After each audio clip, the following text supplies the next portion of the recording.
Hi, this is Michael Buffer, and you're listening to the voice of the people. Let's get ready for Boxing Voice. This podcast is intended for mature audiences.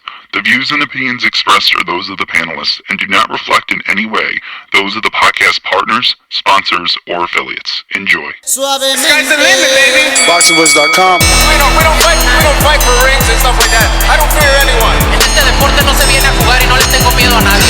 We don't come to play in this sport. I fear no one in this sport. Does that mean that you will fight Triple G later this year? Como lo dije en la pelea pasada, ahorita mismo me vuelvo a poner los guantes. As I said in the last fight, right now I'll put on the gloves again. ¡Viva México! Canelo wants to unify all the titles. When did you realize, Andy, that you could take his power? Because of the Mexican warrior that I am, I got that Mexican blood in me, so talking about the Mexican style, I just proved it. BoxingVoice.com. Ain't no other sight in the game to see the Boxing Voice. Welcome back, ladies and gentlemen. Welcome back to another edition of the Boxing Voice Radio. I am your host, Nestor Gibbs, and we are here for, usually it's Sunday is Crow Day, but not today. We're running a bit late with the co-hosts. They will be jumping on shortly, but in the meantime, I will let you know all that we will be discussing. Canelo Alvarez, Sergey Kovalev. Sources tell The Athletic that Canelo Alvarez and Sergey Kovalev are finalizing a deal to meet in the light heavyweight division, something that we've talked about here in depth, and definitely I am pleased to hear that it's going to be finalized and that this fight still will be taking place November 2nd in Las Vegas. I love it. I love it so much. I hope we could get a Border Wars in Vegas. What you say? What you think? What you think? Yes, why not? Vegas, Canelo, Kovalev. What is this? 4th world title? Technically 3 for the hardcores, 4 for the casuals as the WBA 168-pound regular title. It's a secondary title. I mean, they're really giving those out these days, and it's looking like people are being recognized as a full champion more and more with the regular title, a la Manny Pacquiao, but who knows? Second topic for today, red hot button topic. You've asked for it. People were questioning, is this going to happen? When is it going to happen? What is the holdup? Well, Deontay Wilder versus Ruiz-Ortiz 2 announcement imminent 11/23, November 23rd in Las Vegas. Now, we've heard many dates. I'm hoping they stick with the 23rd so that I can plan my end of the year vacation like every year. So come on, Wilder, let's announce this thing. Outside of that, okay, so we got some of these co-hosts here. Let me see if I can get them on. Who do we got? Anyway, in the meantime, while I do that, let me continue down the line. We have what else? Wilder's announcement. Andy Ruiz and Anthony Joshua wrap up their 3-city press tour. We want to discuss that. These two men won't see each other again until December 7th, or rather, fight week of December 7th. So, yeah, man, definitely excited for that fight. And we want to just recap everything that is the 3-city press tour. Let me bring in there Enrique.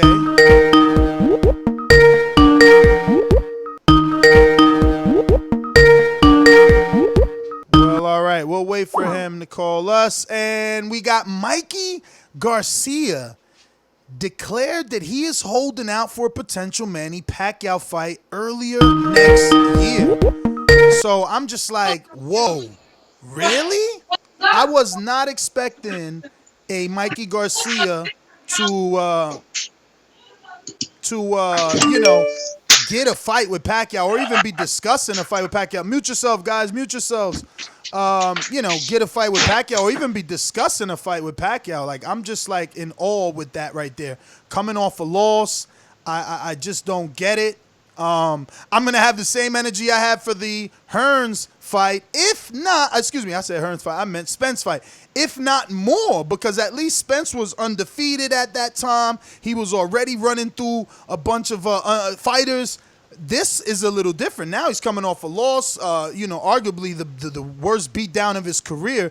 To get straight into a Manny Pacquiao fight is something that we definitely need to discuss, debate, break down. Then we got a couple of other news and notes to touch on. Floyd Mayweather being lined up for another exhibition bout. Jorge Linares gets a win out there in Japan. We got Jamel Herring and Lamont Roach Jr., their fight finalized for November 9th. And we got a couple of arenas throwing their name in a hat. We'll bring you the details. Speaking of details, Shakur Stevenson versus Joet Gonzalez. They strike a deal and avoid a purse bid. That fight is happening. Sources also tell The Athletic that Jose Ramirez's next fight will be a mandatory title defense against Victor Postal. But it won't take place November 30th. Imagine that. It was supposed to be someone else. Now it's Victor Postal. But a lot of other news and notes to talk about. Let's get out to our co-host and get this thing started. What up, gentlemen? I'm the best ever. I'm the most brutal and vicious and most ruthless champion there's ever been. There's no one can stop me. Lynch is a conqueror. No, I'm Alexander. He's no Alexander. I'm the best ever. There's never been anybody like me. I'm Sonny Liston. I'm Jack Dempsey. There's no one like me. I'm from Nairclaw. There's no one that can match me. My style is impetuous. My defense is impregnable. And I'm just ferocious. I want your heart. Get up! Yeah, it's your boy Alex Doomsday Linus here joining you on a Sunday. You're not mic. Why would your mic not be connected? That is my mic is connected. The volume was down. Chill, champ. I just came back from my little sister's birthday. Sorry, I was a little delayed, but family matters. So I'm here now, though. But let's get it popping. Let's get it started, man. It was a dry weekend. There wasn't too many high level fights or whatnot. We had Linares fighting in his usual out there somewhere battles. He got the win. But now we're... Alex, can you listen to me? Do this for me. See? It don't work? When I tell you the mic's not connected, just believe me. I know. I have an ear for this. That being said... What's up, man? Yeah, I just want to say I saw the fight too. Stay focused. Stay working my jab. Because if he comes to fight, then I'm going to have to look for him. I saw the fight too. I think you're accurate. Yes. What's up, everybody? What up, champ? Doomsday. Everything cool out there in the streets. No boxing on the weekend. I haven't been in touch with boxing undercards like that Linares fight overseas. Also like that Lomachenko that was on Fox Sports or ESPN Plus or one of the two. I had the news though, Canelo versus Kovalev, which I was like, I ain't too excited about that. But then, someone had a great point, and maybe I'll bring that up. I definitely will bring it up. Not maybe I will, but maybe somebody else might bring it up.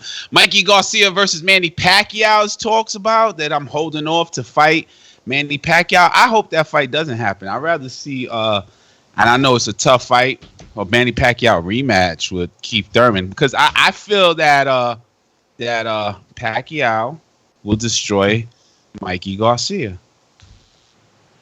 Yeah. Well, I'm back online. Sorry about that. Looks like I got to go to my preference every time I link up with the Skype. So that was my bad. But let's go. So let's go, champ. Sorry guys, I was a little delayed in coming in. Correct, but it won't happen no more. We got a couple of things to talk about, I believe. Wrap up of the Andy Ruiz and Anthony Joshua 3-city tour. You got, possibility of maybe Floyd, or if not, I think it's lined up for him already, right? Floyd gonna make that money once again. Exhibition style. Fucking killing them. That's like a show. That's like a performance for the people. It's an exhibition. I mean, he had that same thing with another guy. Yeah, but he knocked him out cold, like first, second round. Something make the boy cry and for people's pleasure. Like, are you excited for that? I don't even know who this guy is. Why would you be excited for? Why would that even be news? Like too many people make Floyd like they put way up. Anything man. Floyd do is news. Like you ain't gonna tell me Floyd having an exhibition and you don't even want to know about it. Listen, no. Why? It's gonna be negative feedback. What's your feedback about it? But not why it gotta be negative. Negative is the people that see the glass half empty, man. Why? What's the positive feedback? I mean, the positive is eyeballs on the sport. In one way, where's that happening in China? In China, but in one way or another, Floyd is always going to be linked to boxing. So and Floyd taking pictures up in like Dubai or on freaking Thailand somewhere is bigger than that exhibition news. You know, when he got all them stacks of hundreds on the bed in a hotel somewhere, that's bigger than that exhibition match to me. When he's showing his $30,000 ping pong table, that's bigger than that exhibition match to me. I mean, I guess, man. Not for me. I like what I saw in the Tenshin fight. You know, what did you see? Like, elaborate. What was it?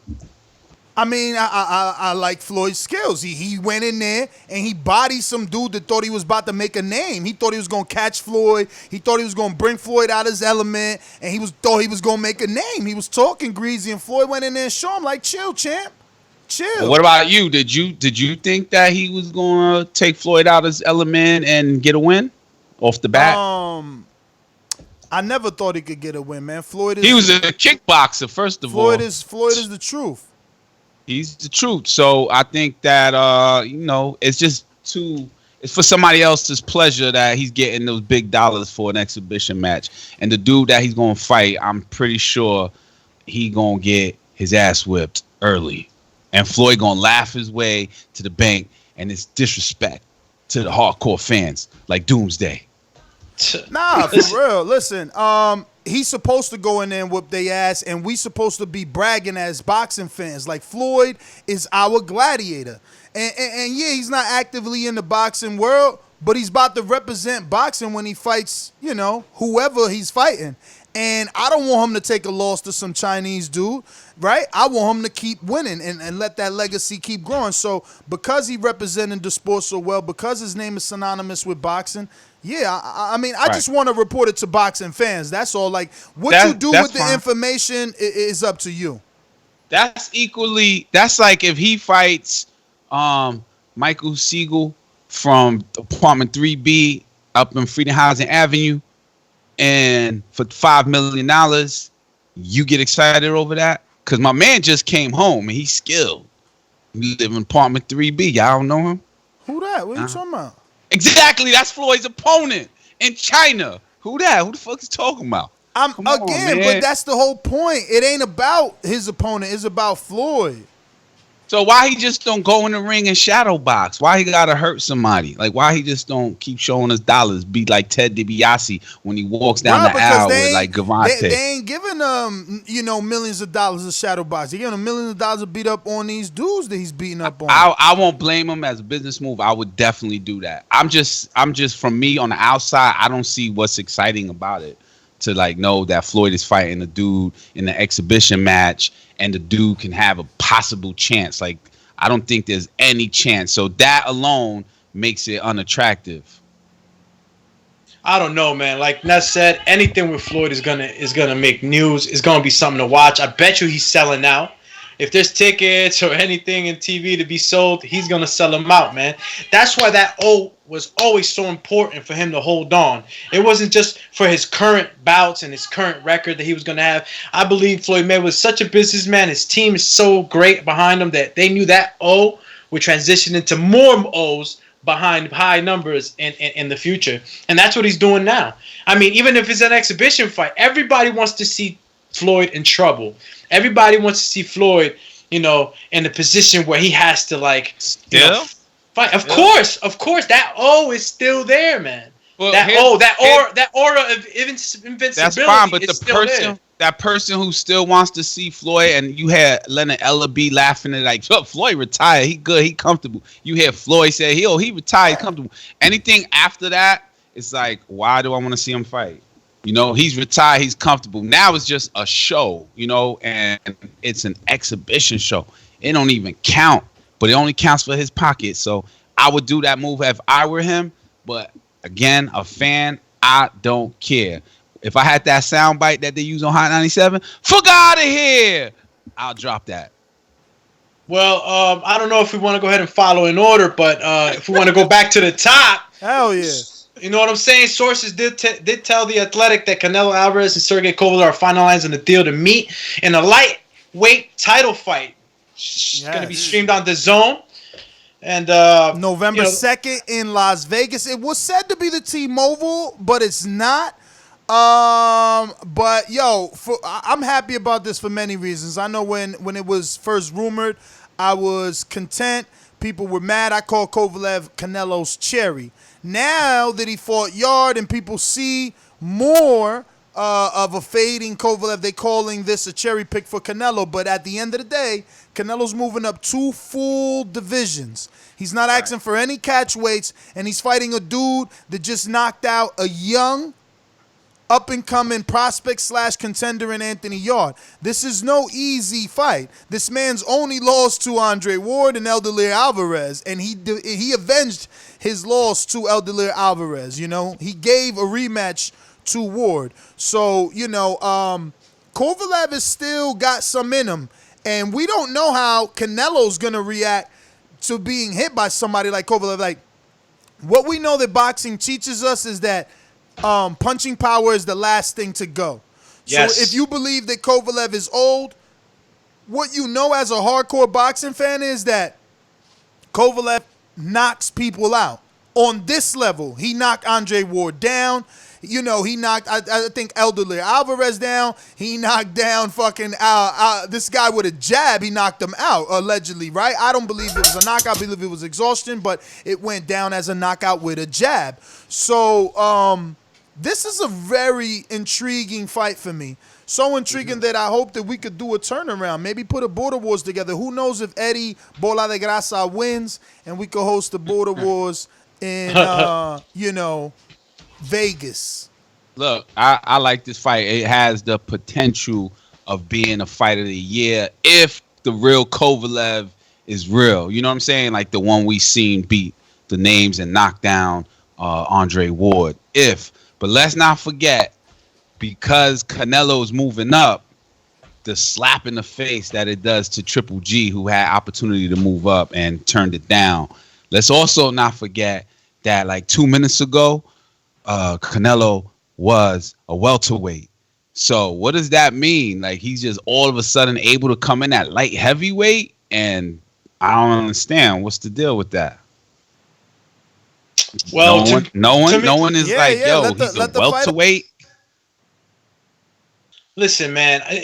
To me, I think it's a great fight for Canelo. I don't see Canelo being in great danger just because, in my opinion, right? Just because he's such a great body puncher. And what we do know is that Kovalev, that is his kryptonite. You know, body punches. So, you know, Canelo's been steadily moving up in weight. I don't think that, I mean, if this was something that he was going straight from welterweight to 175, yeah, I'd be fearful. But he's just been on a steady rise. And I think this he'll transition over to 175 just fine. And I'm not saying that Kovalev's going to get walked over. No, absolutely not. Kovalev still possesses very, very, very, you know, a good possibility that he could pull this off. But, you know, that's an opinion. That's an opinion. I won't say that Sergey Kovalev is going to last all 12 rounds or finish him. I personally would pick Canelo Alvarez.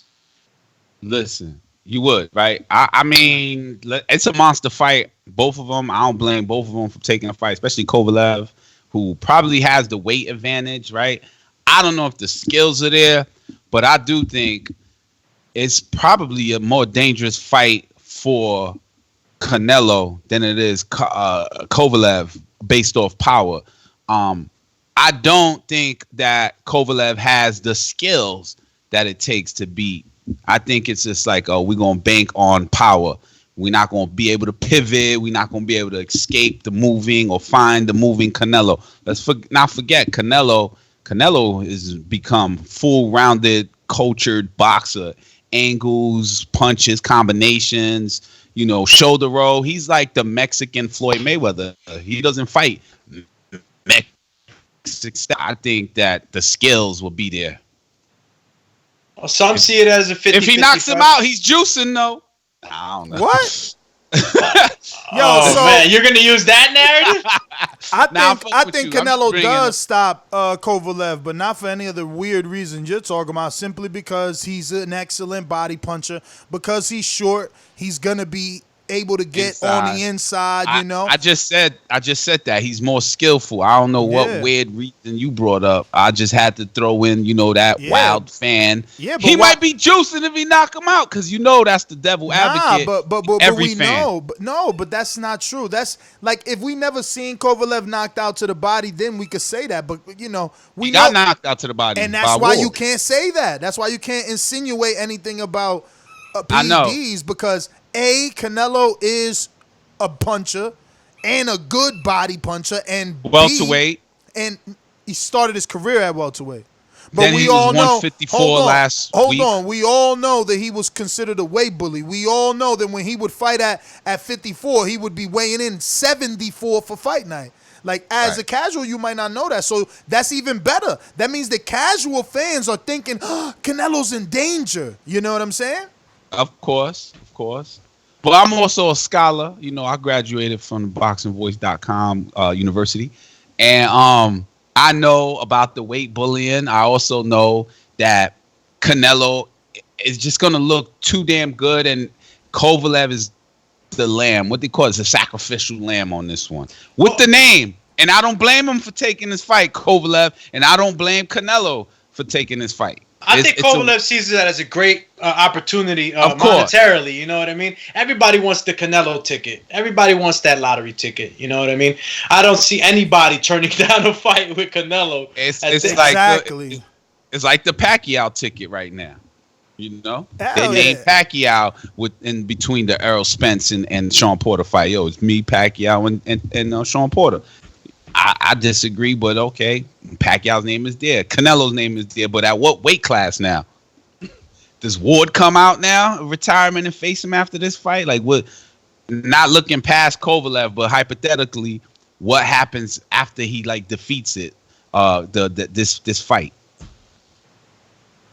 We look at him as a light heavyweight. What do we look at him as? I mean, we look at him as a pound for pound star. We look at him as someone that we could only hope that our future fighters, try to follow behind, right? Because I mean, like you said, he started at 147. If he could successfully do this is crazy. It's crazy. I mean, I definitely don't see well, maybe I'm wrong, right? But I definitely don't see Canelo staying at 175.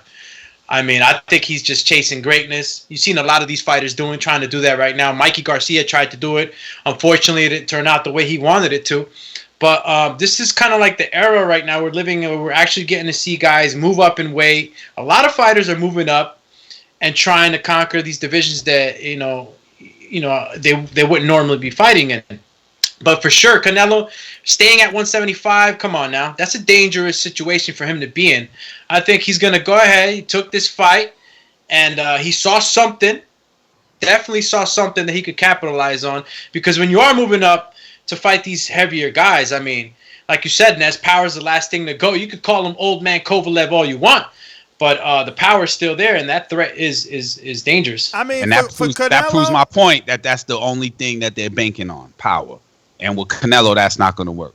So wait. You think Canelo's only banking on his power? No. Kovalev is only banking on his power? And the only thing in his arsenal is power. Against a guy like Canelo. He boxed very well in the rematch of the elderly Alvarez fight. Yeah, but he's with elderly Alvarez? He's with Buddy McGirt. You're right. Elderly Alvarez is not a Canelo Alvarez, but I think that, Kovalev being with Buddy McGirt is a better boxer. I mean, that's the perspective, but if you play the boxing Illuminati right now, right, and you like, yo, all right, so what's the best move for Canelo? He beats Kovalev, right? We don't have to fight the Billy Joe Saunders or the Andrade or any Charlo, and we look extremely important as winners and the face of boxing. Then we go back down to 160 and we fight Triple G Part 3 and beat him now that he's an older Triple G.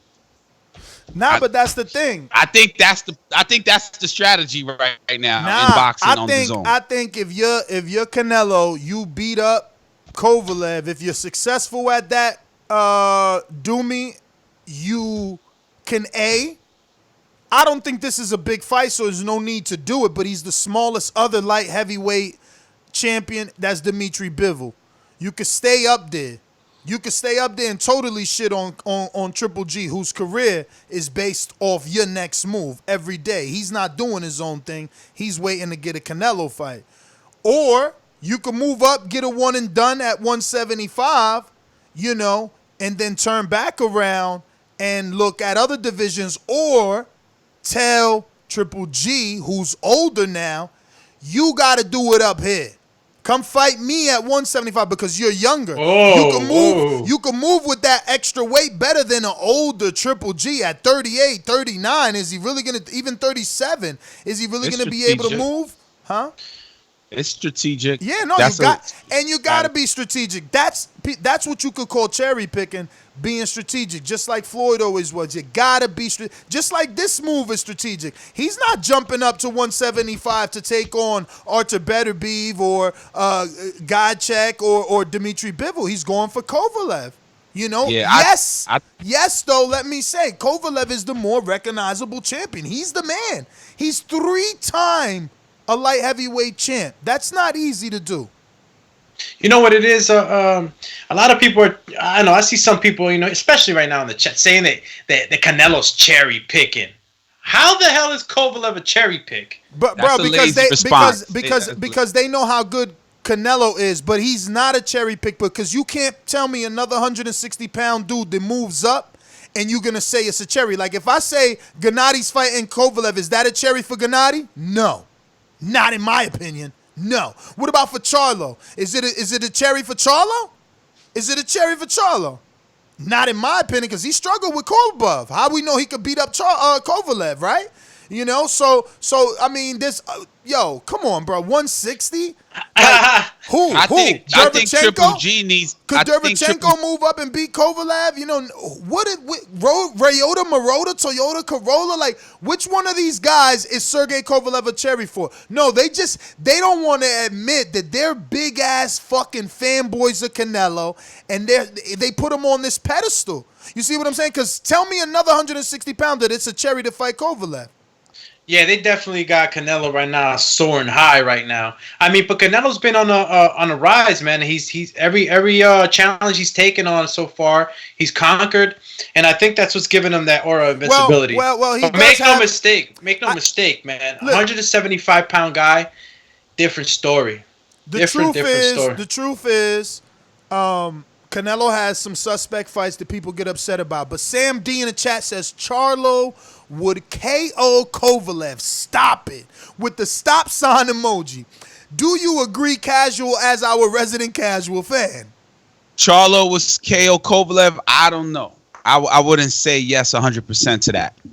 But I do think what my mind is going to is Triple G, because you said has his career lined up based off of Canelo's moves. I think Triple G has to go for it and go for the Billy Joes, go for the Charlos, and go that route and make his and go for greatness there, and then call out Canelo if he's successful. My thing is, if it's such a cherry, why isn't Charlo calling him out? Why isn't Andre calling out Kovalev? You know who did after they seen Anthony Yard fail? Billy Joe did.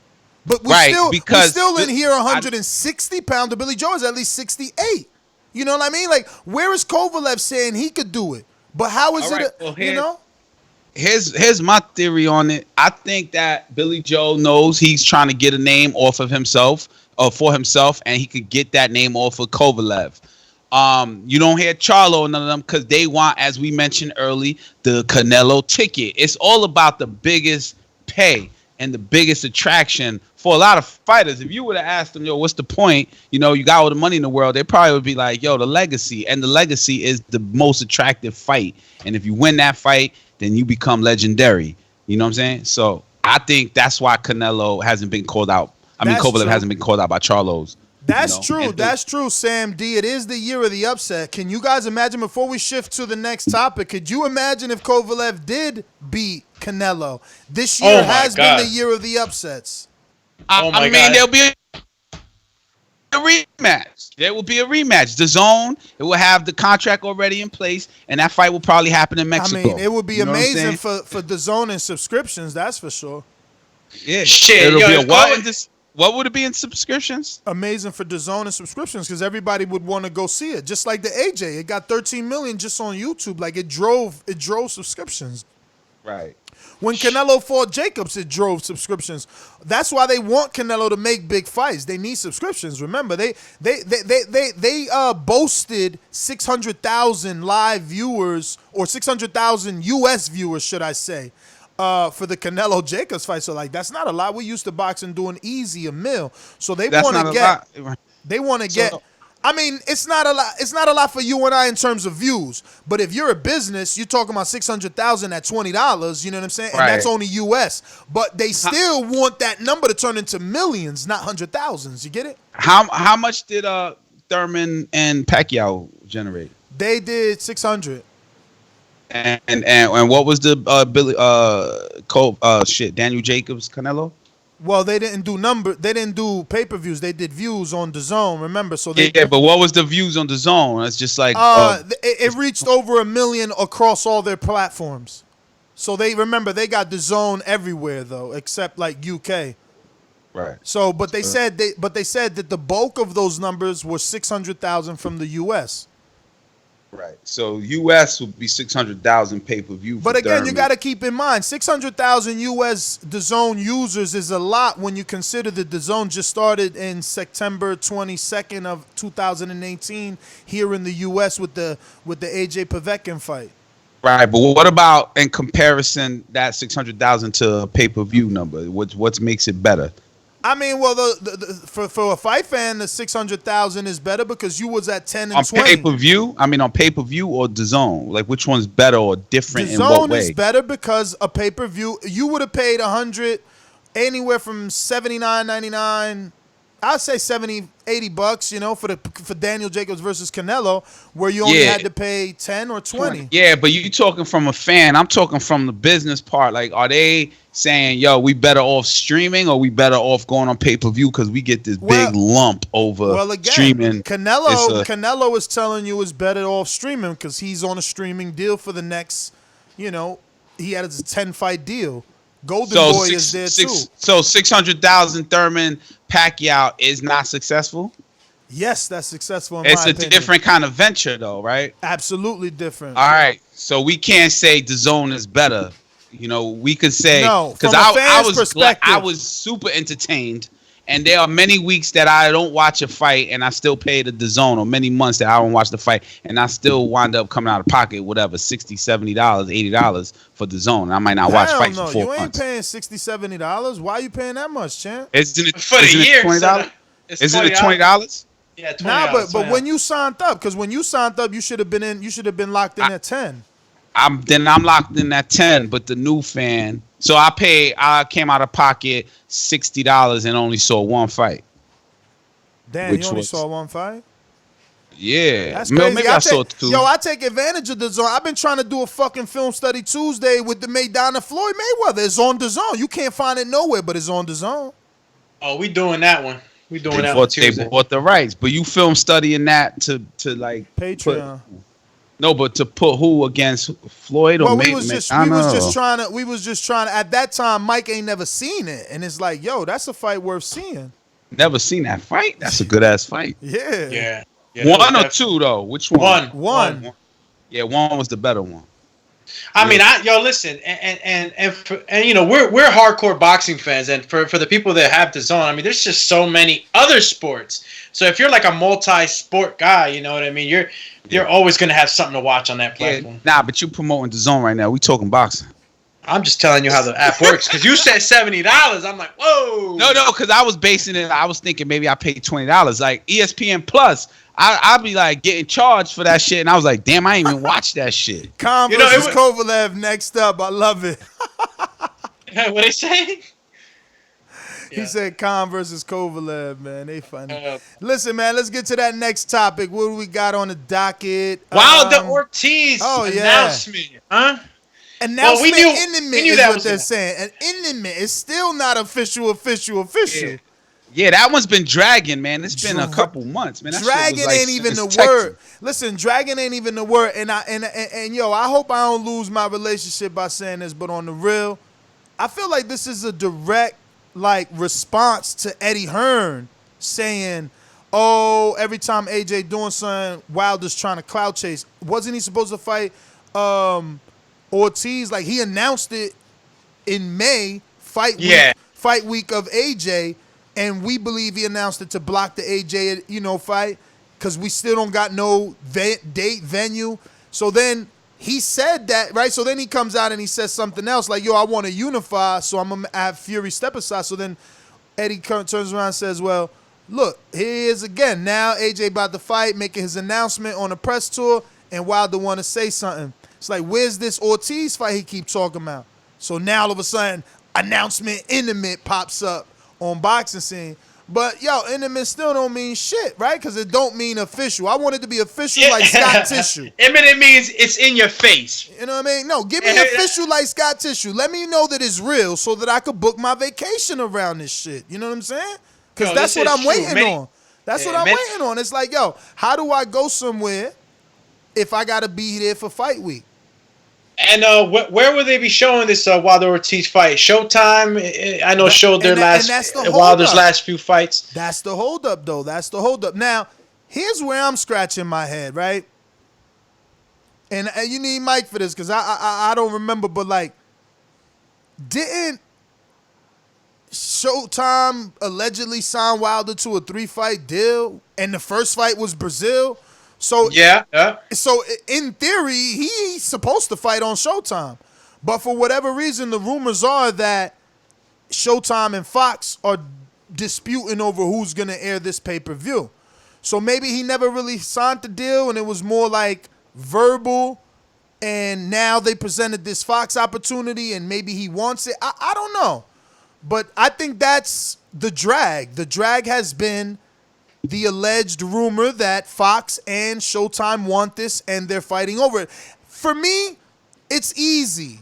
It's an easy, yes, let's do Fox. It's the bigger platform, and I, as a boxer, want that attention and need that profile raise. I mean, so this is definite that they haven't chosen Showtime yet. Because I mean, from the articles that I've read, I thought that Al Heyman, who advises Wilder and Ortiz, had chosen ultimately Showtime to televise. Right. This is what I speculate. Go ahead. I speculate this, man. Like you just said, PBC is both of their advisors, right? Promotion, whatever they are, management team. So it's an easy fight to make. I think that. Are the people really interested in that fight? I think that's the holdup. You know what I mean? Is it a pay-per-view fight? No, I don't care. I mean, I hope not. But I just think, is it a fight that's really worth it? I wanted to see the Brazil fight over the Lewis-Ortiz 2 fight. You know what I'm saying? Because of the bad blood, bad tension. I think Lewis-Ortiz is age now. He's too friendly with Wilder. They respectful to each other. It's going to be a lot of handshakes. I don't know. Maybe Wilder is like he puts that boxing mask on. He's a whole nother spirit.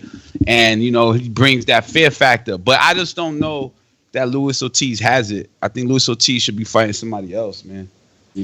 Just to, get some wins under his belt. I feel the same way. I've been feeling the same way, bro. I've been like, I want these dudes to do something, man. It's like Wilder went and fought Ortiz and Fury. Cool. No win with Fury, draw.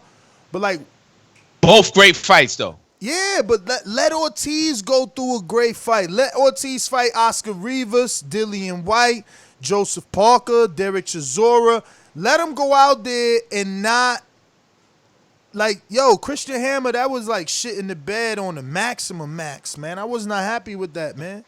I was not happy with that. And it's like, they putting you on TV to build up your rematch, and you ain't building it. You ain't building it. So, like, yeah, we been here before where we really didn't want a Wilder fight, and he went out there and he flatlined somebody with Prograis-Taylor the second time and Dominic Breazeale. You know, those are two fights. Those are two fights we ain't won. He flatlined them. So, like, hopefully he could do that again is all I could say. I'm praying that he could just go in there, boom, bat, 1-2, you out. Once I get that straight right down the pipe, it's over. You know? Because you delirious at this point. Now we just laying all over until you're done ski. You know what, man? And you're right. I would have liked Ortiz to have a fight with a different guy right now. You know, Wilder's, if anything, he's the boogeyman of the division. You know what I'm saying? They talk about Ortiz being the boogeyman, but the guy you want to avoid is Wilder, man. Yeah, I think he would make a great fight with the guys you've mentioned, Ness, and it would give him a little longevity. I mean, we've seen Dominic Breazeale, man. Dominic Breazeale was the first time he fought him, but anybody that he has rematches with, anybody that Wilder's gonna have a rematch with, I believe he's gonna destroy them, man. You get a feel for the fight. You kind of get a feel for what you've experienced, and when you go into a second fight with the same guy, this is what Andy Ruiz and Anthony Joshua are feeling too. They got a feel for themselves now. It's going to be a dangerous fight. And the thing that separates Wilder from all these other heavyweights is that one knockout power, that life-changing knockout power, man. And for Ortiz to go through it again, damn. You know what I'm saying? What is he going to do after? How devastating is going to be the knockout? I mean, let me tell you something, guys. Getting hit that hard is like being in a car accident. Right. I think, Ortiz and Brazil's over. Stavern is over. You probably see them like 2-3 years down the line as a gatekeeper. I don't want that for Ortiz just yet. I want him to stay relevant because I like him. You know what I mean? I want him to win. Yeah, but and I don't see him winning over. He needs to win to stay relevant. And honestly, this is a retirement party for Ortiz. Like, Wilder always does better in the rematch. So then there you go. If it's a retirement fight, then yeah, give him the fight. But it's not a fight where you're gonna pick Ortiz as a favorite. He is definitely gonna be the underdog, and he would definitely have the odds against him. So not really that interested in that fight. I would watch it, yes. Pay-per-view. Well, you know what? Maybe because I'm dog like that. Cash. I'm not gonna say I'm not interested. Like, hell yeah, because Ortiz did have Wilder in trouble in the 7th round. Super trouble. You feel me? He was doing pretty damn good. Until he wasn't. Nervous. You know what I'm saying? Until he got stopped though, right? Yeah, he got stopped. But it wasn't a Dominic Breazeale stop. But it was though, because he had like 3 knockdowns, bro. Like, yo, this is really unnecessary. 1 round doesn't merit a rematch. Like, there's not people out here saying, yo, Wilder, you owe Ortiz a rematch. Like, this is like Floyd versus Maidana. It's like those type of rematches. Or like Sean Porter versus Broner. Broner ain't get a rematch for that last round. Yeah, no. Well, we definitely not on the same page. But yeah, I get what you're saying. My analogy ain't had nothing to do with that. Mine's was a rematch. I wasn't following your analogy. I was just speaking out loud. My bad. Yeah, nah, man, nah. I hear you though, man. You trying to put me on the spot? I wasn't following your shit. You came on right behind me. I'm like, wait, where you going with that? You got me in a whole another place. Yo, I feel like that all the time with you. I say something, you just be like, yo, so like Jay Jones just said. I'm like, oh, fuck what I just said. Yo, so I mean, I don't know, man. They're definitely saying November 23rd, and it's gonna be in Las Vegas. We're hoping this announcement is soon, but where the hell does he go? I mean, when will he fight Tyson Fury? What date is that? Because I mean, he's closing out the year basically. November is the end of November. You could say he got 1 month left. How much time in between the next fight? The Fury fight is for February 22nd. Oh shit! So he has that's a quick turnaround, bro. How does that even happen? The only way that it doesn't happen is if he's gonna have to ask for more time if the if the Fury fight, if the Ortiz fight gets, a little rough, then, So, Wilder would basically be banking on a quick fight. Because if he has a grueling fight, no way in hell I see Wilder coming back after what, a month, maybe 2 months max. If because you got to recover a little bit after these fights. Only way I see Wilder even agreeing to a date in February 2nd or February 22nd. It's signed, champ. It's signed. It must be February 22nd, I think, Ness. I don't think it's February 2nd because I said that would be 22nd. Oh, I'm sorry. I misunderstood you. Yeah, okay, the 20. But still, that's still a quick turnaround. That's still a very quick turnaround. So, Wilder, he better wish he doesn't have a tough fight, because if not, like my man says, Wilder says it all the time, you never go into the ring 100%, but you want to go in there as close to it as possible. People talking about drug testing, but Ortiz is ranked in the WBC. He's already doing random VADA, so he should be good. Remember, and he already got a couple of slaps on the wrist. I doubt he's gonna be dumb again, man. Who Ortiz, right? Yeah. So JoJo Savage, or JoJo Just Savage, says, I love Ortiz, but I ain't paying for that shit. And that's what I'm saying, like, they trying to put this on pay-per-view too, man. Some say that it's not worthy. Some will say borderline worthy. But if it was up to me, I'd keep it in one of these big networks, man. I don't think it would. It's a rematch, is the Andy Ruiz versus Anthony Joshua a pay-per-view? No, it's the DAZN. It's the DAZN. So, look, we forget, and we've talked about this, several months before, especially when the DAZN was first introduced. Pay-per-views becoming a thing of the past.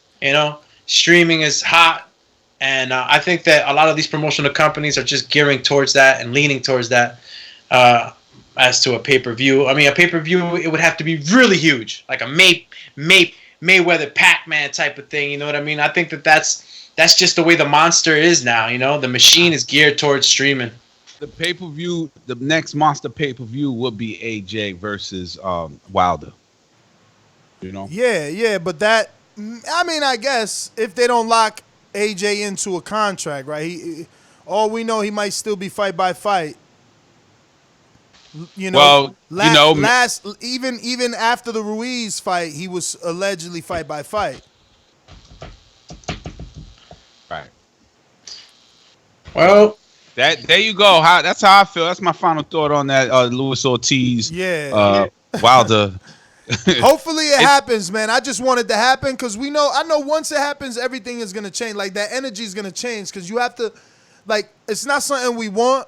So once they give it to us, you start to just be like, all right, fuck it, man. I eat that. You ain't got no rice for no beans for real. Fuck it, I eat that rice and chicken over, right. So it's like you gonna take it once it's official, but it's just lingering and hanging and not being official. And now they're saying it's almost official, so hopefully it is. But moving on to the next topic, we got the Ruiz Jr. versus Joshua rematch, and we're just discussing the wrap-up of the 3-city press tours. And I wanted to get your guys' thoughts on what came across your feed.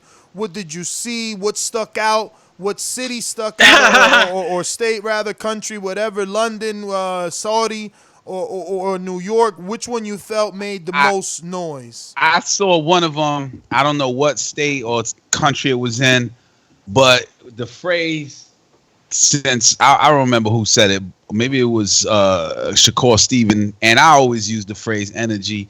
That same energy, Andy Ruiz is still keeping that same energy from day one of that fight was announced. Anthony Joshua, he humbled. The energy has dropped, but he's still displaying confidence.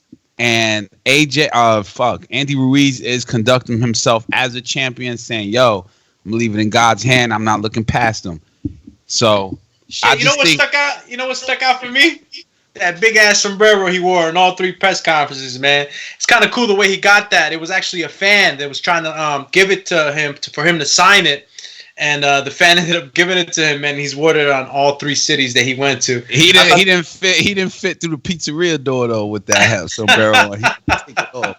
Nah, but that is cool for that fan. That fan is like, yo, that's my hat, my sombrero. Nah, yeah, shit. I'd be souped. I'm like, yo, the champ's wearing my hat. Shit, that's dope. Nah, Andy Ruiz is a champion, man. He comes off as the people's champ, and you know that's what boxing is, a people's sport. The people are always looking for that guy, that next Muhammad Ali, that guy that we could just pull up on. Hey, what's up, man? And he's not gonna curb you. You know what I'm saying? He's gonna give you that I don't know if compare him to Muhammad Ali. No, not comparing him. I'm saying that we're waiting for that next champion that can be accessible, and he has that aura around him. He has that humility around him. So I like that about him. He's normal. He's normal, down to earth. Regular Joe, you know. Got his kids, his family. He's fighting for his family. He's a very, very likable guy. So I think that's one of the things that stuck out on the 3 city tours. I know a lot of people didn't know about him as much. I know the hardcores, we knew who he was. We seen him in fights with Parker. We seen him his fights before. We knew a little bit about him. But now that he's on this big stage, I think that he's getting a lot of attention, especially from the regular not the hardcores, but the regular Joe kind of fans that are just coming on. What I don't like about Andy Ruiz is like the diet, man. He's always talking about candy and pizza, you know? And now he switched it up from Snickers to M&M's and went to a pizzeria. Yeah, but that was all promotional, man. You work in TV, man. You know how it is. Like, they got to play up to that regular Joe Blow so that the regular Joe Blow could believe, yo, I could be Andy or let me back Andy because this guy's like me. Look, yeah, but that's facade, though. That's not real. It should be more like, yo, I'm big and I'm putting in that work. That's what endorsements is. That's what sponsorship is. What do you mean, facade? Like, don't try to make it like he's a faker. Because the sponsor's like, yo, champ, come eat my pizza. Yeah, just like Nike tell you to put on their sneakers, bro. They tell the athlete. What you think? The athlete had his own design? No, but they chose the athlete. Is to be. Athletes wear sneakers. Athletes don't eat pizza and M&Ms and Snicker bars, bro. Who the fuck said that? Shit, man, you know damn well, man. Floyd Mayweather was eating Big Macs. Everybody eat everything. Floyd Mayweather was putting in hours in the gym. It don't matter. He still. What you think? He still eat burgers, bro. He had a fight at Fuddruckers with T.I. having a burger, dog. Like, what's wrong with you? But Floyd Mayweather just genetically right. Andy Ruiz is not genetically right. Now your eyeballs tell you whose genetics is better. Yeah, my eyeballs are telling me that his mom raised him to eat Spanish food that doesn't fucking do your body right. It's just filling. It doesn't do anything for your muscle. You know? I'm gonna tell you what his food did right. Since you say ain't do nothing right for him, the only thing it did right for him was win him the AJ fight. That's all the fucking. Nah, that was skill. That was skill, and you know the heavyweight, there's no cutoff. He gained more weight. If you go check, he got a knockout 5.5 weeks earlier at a lighter weight. He went into the AJ fight 267. That was heavier than the Dimitrenko fight. Let's say you didn't know who he was, and he's on the beach, and AJ's on the beach, and you like, yo, that dude right there is the heavyweight champion of the world. And you point at AJ, they're going to be like, oh, shit, that's the champion. You do that same scenario, you point at Ruiz, they're going to be like, word? That's why they doing pizza commercials and promos, dog. That's fucked up. The world going to know. Of the world going to know. Who are suffering of obesity. That's the fucked up part. Man, that's all I'm looking at it just like that. I'm not saying. You went vegan like this guy? What? You went vegan like him? Oh, nah, he ain't vegan. I'm vegetarian. I'm not vegan. Shit, that shit's too hard. Not me. You. I'm vegetarian. I'm asking you, bro. You taking shots at pizza now. You gang banging on pizza for no reason. I eat pizza, but I'm not a motherfucking heavyweight champion of the world trying to beat an athletic heavyweight champion. But that's his message right there. That's his message, bro. You ate pizza. That's the wrong message. No, you wrong. You ate pizza. I ate pizza, but I became heavyweight champion. He is. He is. Okay. Put that work in. Let Teddy Atlas tell you about what he's doing for the children. Old dirty bastard tell you what he's doing for the children. Who care about Teddy Atlas, champ? Teddy Atlas, he probably would have picked against Andy Ruiz if he didn't. And you know else who else? Motherfucker Stephen A. Smith. Them dudes don't know just because they got a name. Right, but you also picked against him. So we Hell talking about. Hell yeah. Right then. But I ain't go. And it was based off his physique. But I didn't go. No, it was based off the Parker fight. We actually did a film study and everything. It was based off the Parker fight. But listen, I didn't go and rant. I didn't go and flip out. That's not what I did. That's what they did because they don't know Ruiz. But it's cool. Man, another thing that stuck out in the pressers, man, to me was, the face-offs. The face-offs and the intensity that just kept kind of going up. I saw AJ in the first presser, kind of like, and that was where I was kind of like, you go back on the show, I was kind of upset with him in the sense that he was smiling, letting Ruiz sort of kind of win that mental battle, and he kind of picked it up in the last two pressers. The last one in London, I saw a real ill.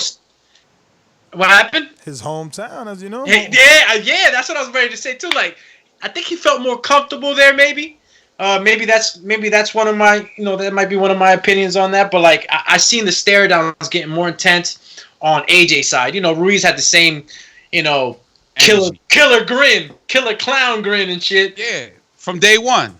From day one. Fight. Yeah, first fight. That's why I'm not doubting him. I'm not doubting Ruiz on this one. This is a dangerous fight again.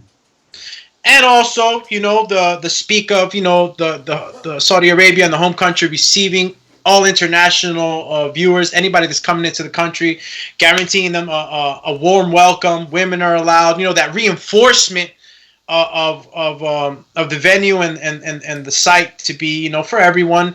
Not kind of knocking aside all the bad mouthing about what could happen and what's not allowed and whatnot. AJ kept being very adamant about saying that, food is great, warm welcome. So, that reinforcement also helped me feel better about that happening out there.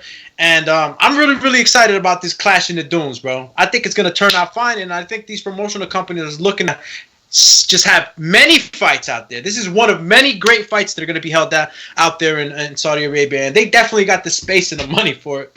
Yeah, no, I'm excited too. Like, I wish there wasn't any of the negativity surrounding the country that they chose. But, I was one of the main guys beating the drum, wanting our own Thriller in Manila, wanting Eddie Hearn and AJ to take advantage of what this was and what this could be. And I feel that they did. I'm happy that they did.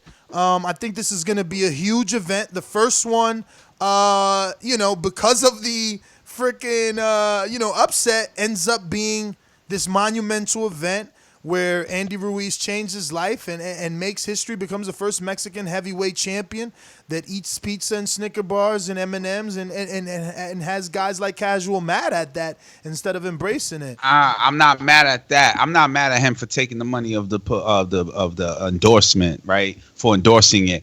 I'm just mad that the endorsers think that that's cool when there's little Mexican kids looking up to Andy Ruiz. He should be like, yo, I eat spinach like Popeye with my asado, carne asado. Bro, but that would be a different promotion. That's all. All right, but do me. Wouldn't that be a lie? Andy did get here eating pizza and tacos and Snickers, man. So he ain't lying to the little Mexican on TV that's watching him. He telling the truth. Like, yo, don't be ashamed that you fat. I was fat all my life, and all my life I still box, and look at what I got. That's what he's telling you. You just reading the message wrong. I mean, he's being super, super, super honest. He's being honest. You could take it like that and he's say, being yo, he's super honest. I'm just giving it a perspective. You could give it the perspective and say, yo, he made a champion that route. Bruh, the perspective you trying I'm giving the perspective of that shit ain't fair because that ain't right. How it ain't right? You what you mean it ain't fair? Society he wasn't eating 2, 3, 4 Snicker bars a day, man. You let society tell you spinach is something you gotta eat. I heard him say that. I heard him say that. But did he say in preparation in that short time to face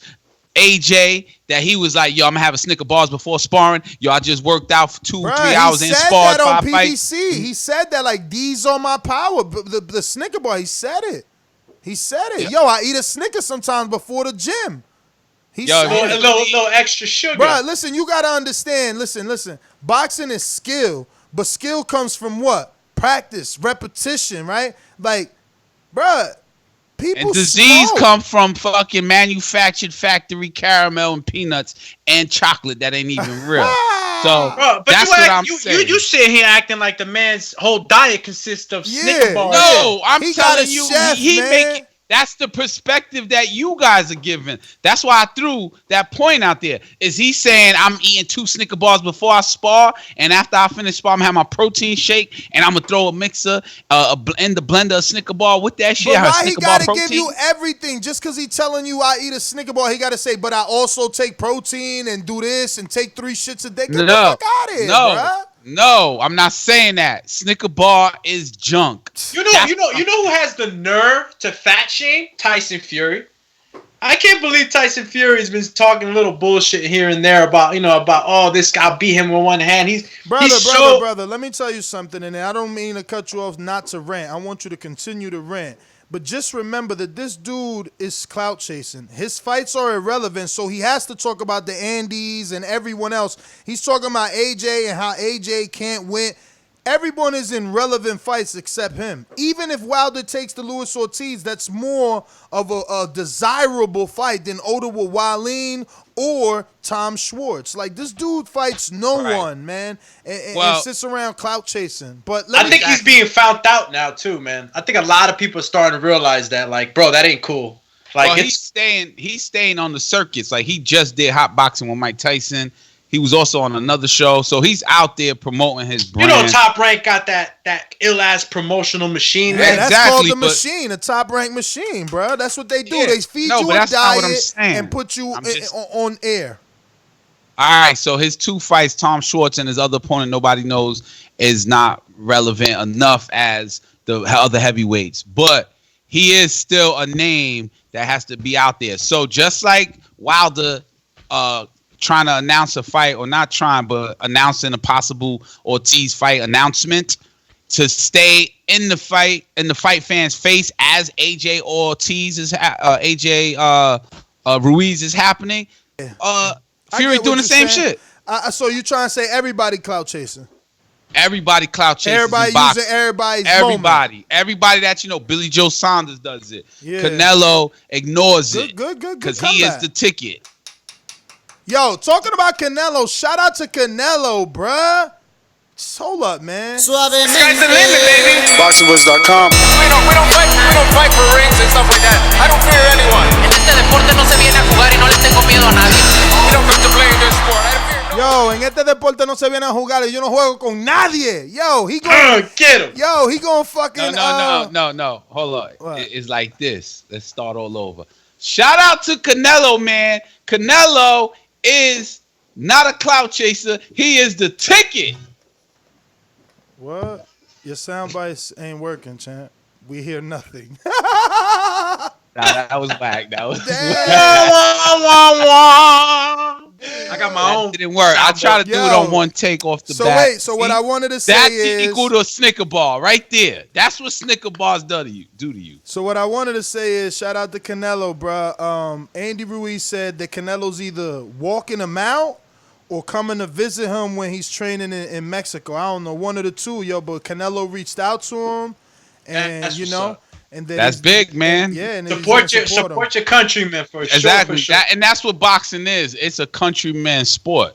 You know, that's why Puerto Ricans are so popular in the sport in America's part, because they're big in New York City and big in Florida, and Puerto Rico shows up. They're all over the United States.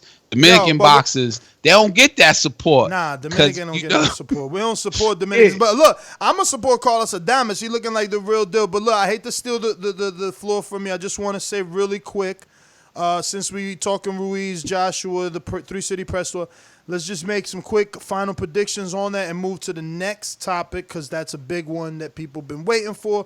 So do you think that Andy does it again? Yes or no? And then obviously we will shift gears. I want to say I'm gonna put a percentage on it. I want to say that the edge is on Ruiz, meaning he is the one that has the bigger chance, a better chance of winning. He has nothing to lose. and everything the game. I mean, I ain't talking about gain, no pun with Snickers and shit like that. But I'm talking about he has everything to gain, and he's confident that he won. And like you said, your fighter. He was getting inside of there. It's up to AJ to neutralize him, and if he doesn't, it is going to be the same result for Andy Ruiz winner. Shit. Well, my take on this, I'm always going to be rooting for the underdog. So yes, I am going to pick Andy Ruiz again, but it's going to be different this time around, man. This time around, they're going to make the adjustments. All right. We know that Andy was thrown in there, last minute replacement. He was in a perfect position. The stars aligned for him. He didn't take too much punishment his fight before that. He came into it, even though he hadn't had the specific time to train for that opponent, he was fight ready. Now, maybe Anthony Joshua took it lightly. Let's believe him, right? Let's believe what he's been saying. Maybe he took it lightly, he was whatever. But according to his trainer in the last presser, he also said they plan on using his height and length. So just there, you already know that he's going to make the adjustments. Don't be surprised if you see AJ boxing on his back foot, letting Andy Ruiz come forward, maybe trying to work some counter punches, but using that length. So yeah, I still go for Andy. I don't know if it's going to be a 12-round fight. He's saying that he's going to do the same thing again. And I want to believe Andy, but I think it's going to be a lot different.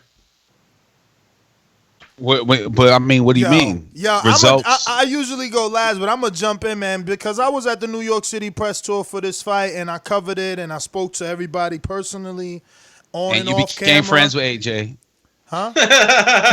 What he said? You became friends with Ruiz. Yeah, I mean, me and AJ got, we spoke a little better than normal, but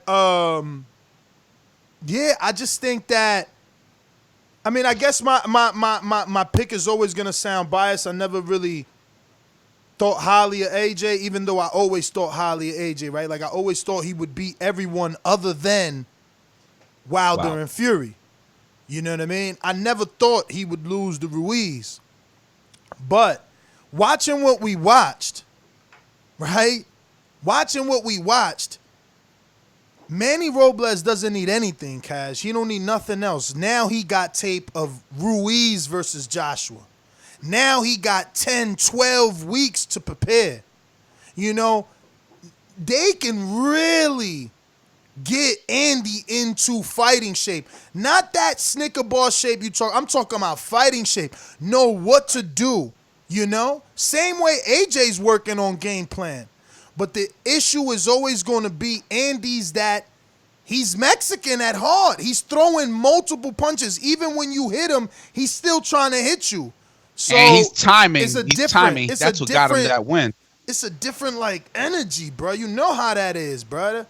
You know what? I could agree with that, Ness. Heavy. Like, he is going to have a full camp to train for that man specifically. So, we might just see some different moves from Andy. Now that he has that time to specify that camp. His father, I believe, I got to check my interview, but I think his father says 6 to 7 again. I'm going to believe that. I'm going to believe that. I'm going to put $1,000 down. And for anybody out there that was worried about Saudi, look, anybody out there that was worried about Saudi Arabia, Andy, according to his father, I don't know if it was on camera or off camera, but he told me that Andy was walking the streets. What's that noise?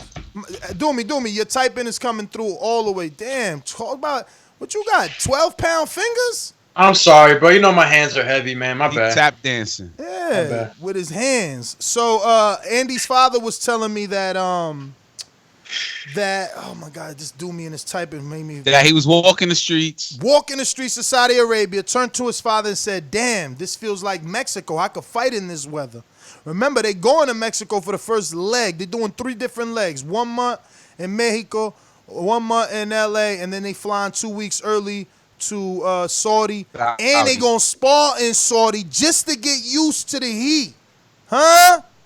Yeah, and you talking about what? He had 5 weeks the last time. Sounds like you predicting Ruiz. I mean, I just said that. That's why I jumped in. Like, I usually go last, but fuck it. Let me jump in and tell y'all some shit that y'all don't know. I'm picking Ruiz off the bat. I think he got that 2-3% chance. That's solid. When you play spades and you be like 1 in the possible. I think that possible is strong for Ruiz. I hear you.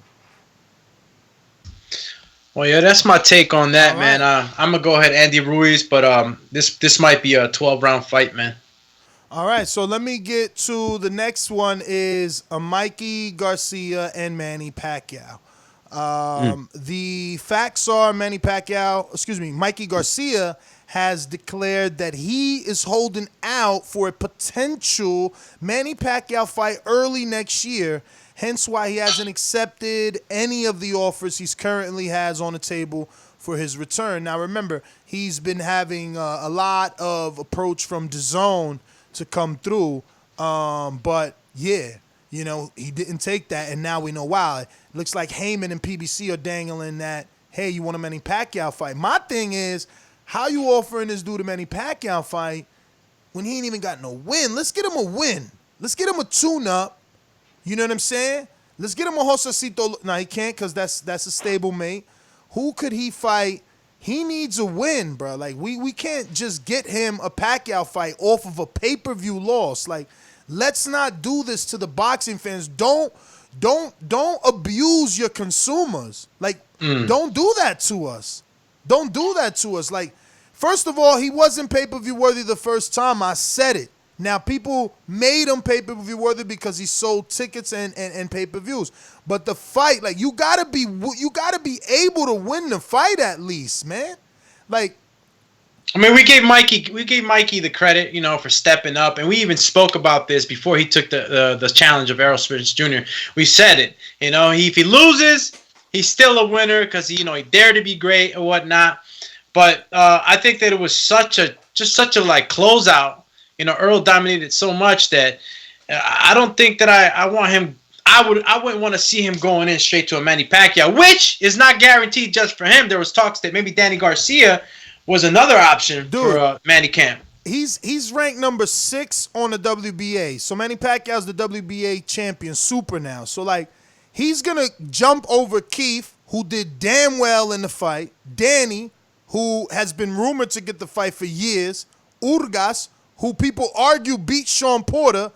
I never heard of this dude. I don't even know how he got up here, but let me get Jeffrey to say his name. I mean, I don't know how these dudes get here. Rajha Butaev. I don't know. Whoa, what was that? Yeah, and then you got Alexander Busbutin. So I'm sure Top Rank is going to try and stop. Well, they can't because there's no mandatories in the WBA.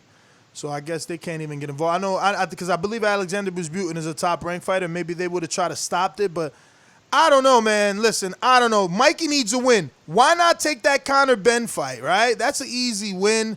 Dude's probably undefeated. I don't even know much about Conor Ben, but, like, he needs something before Pacquiao fucking pay-per-view. Like, it's somebody credible, though. Somebody credible because, you know. No, if you're talking credible, then, who?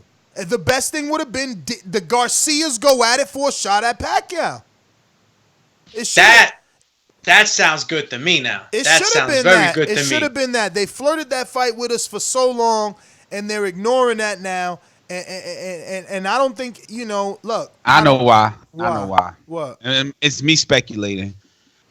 Same thing like you just said. They've been flirting with that fight, Garcia versus Garcia.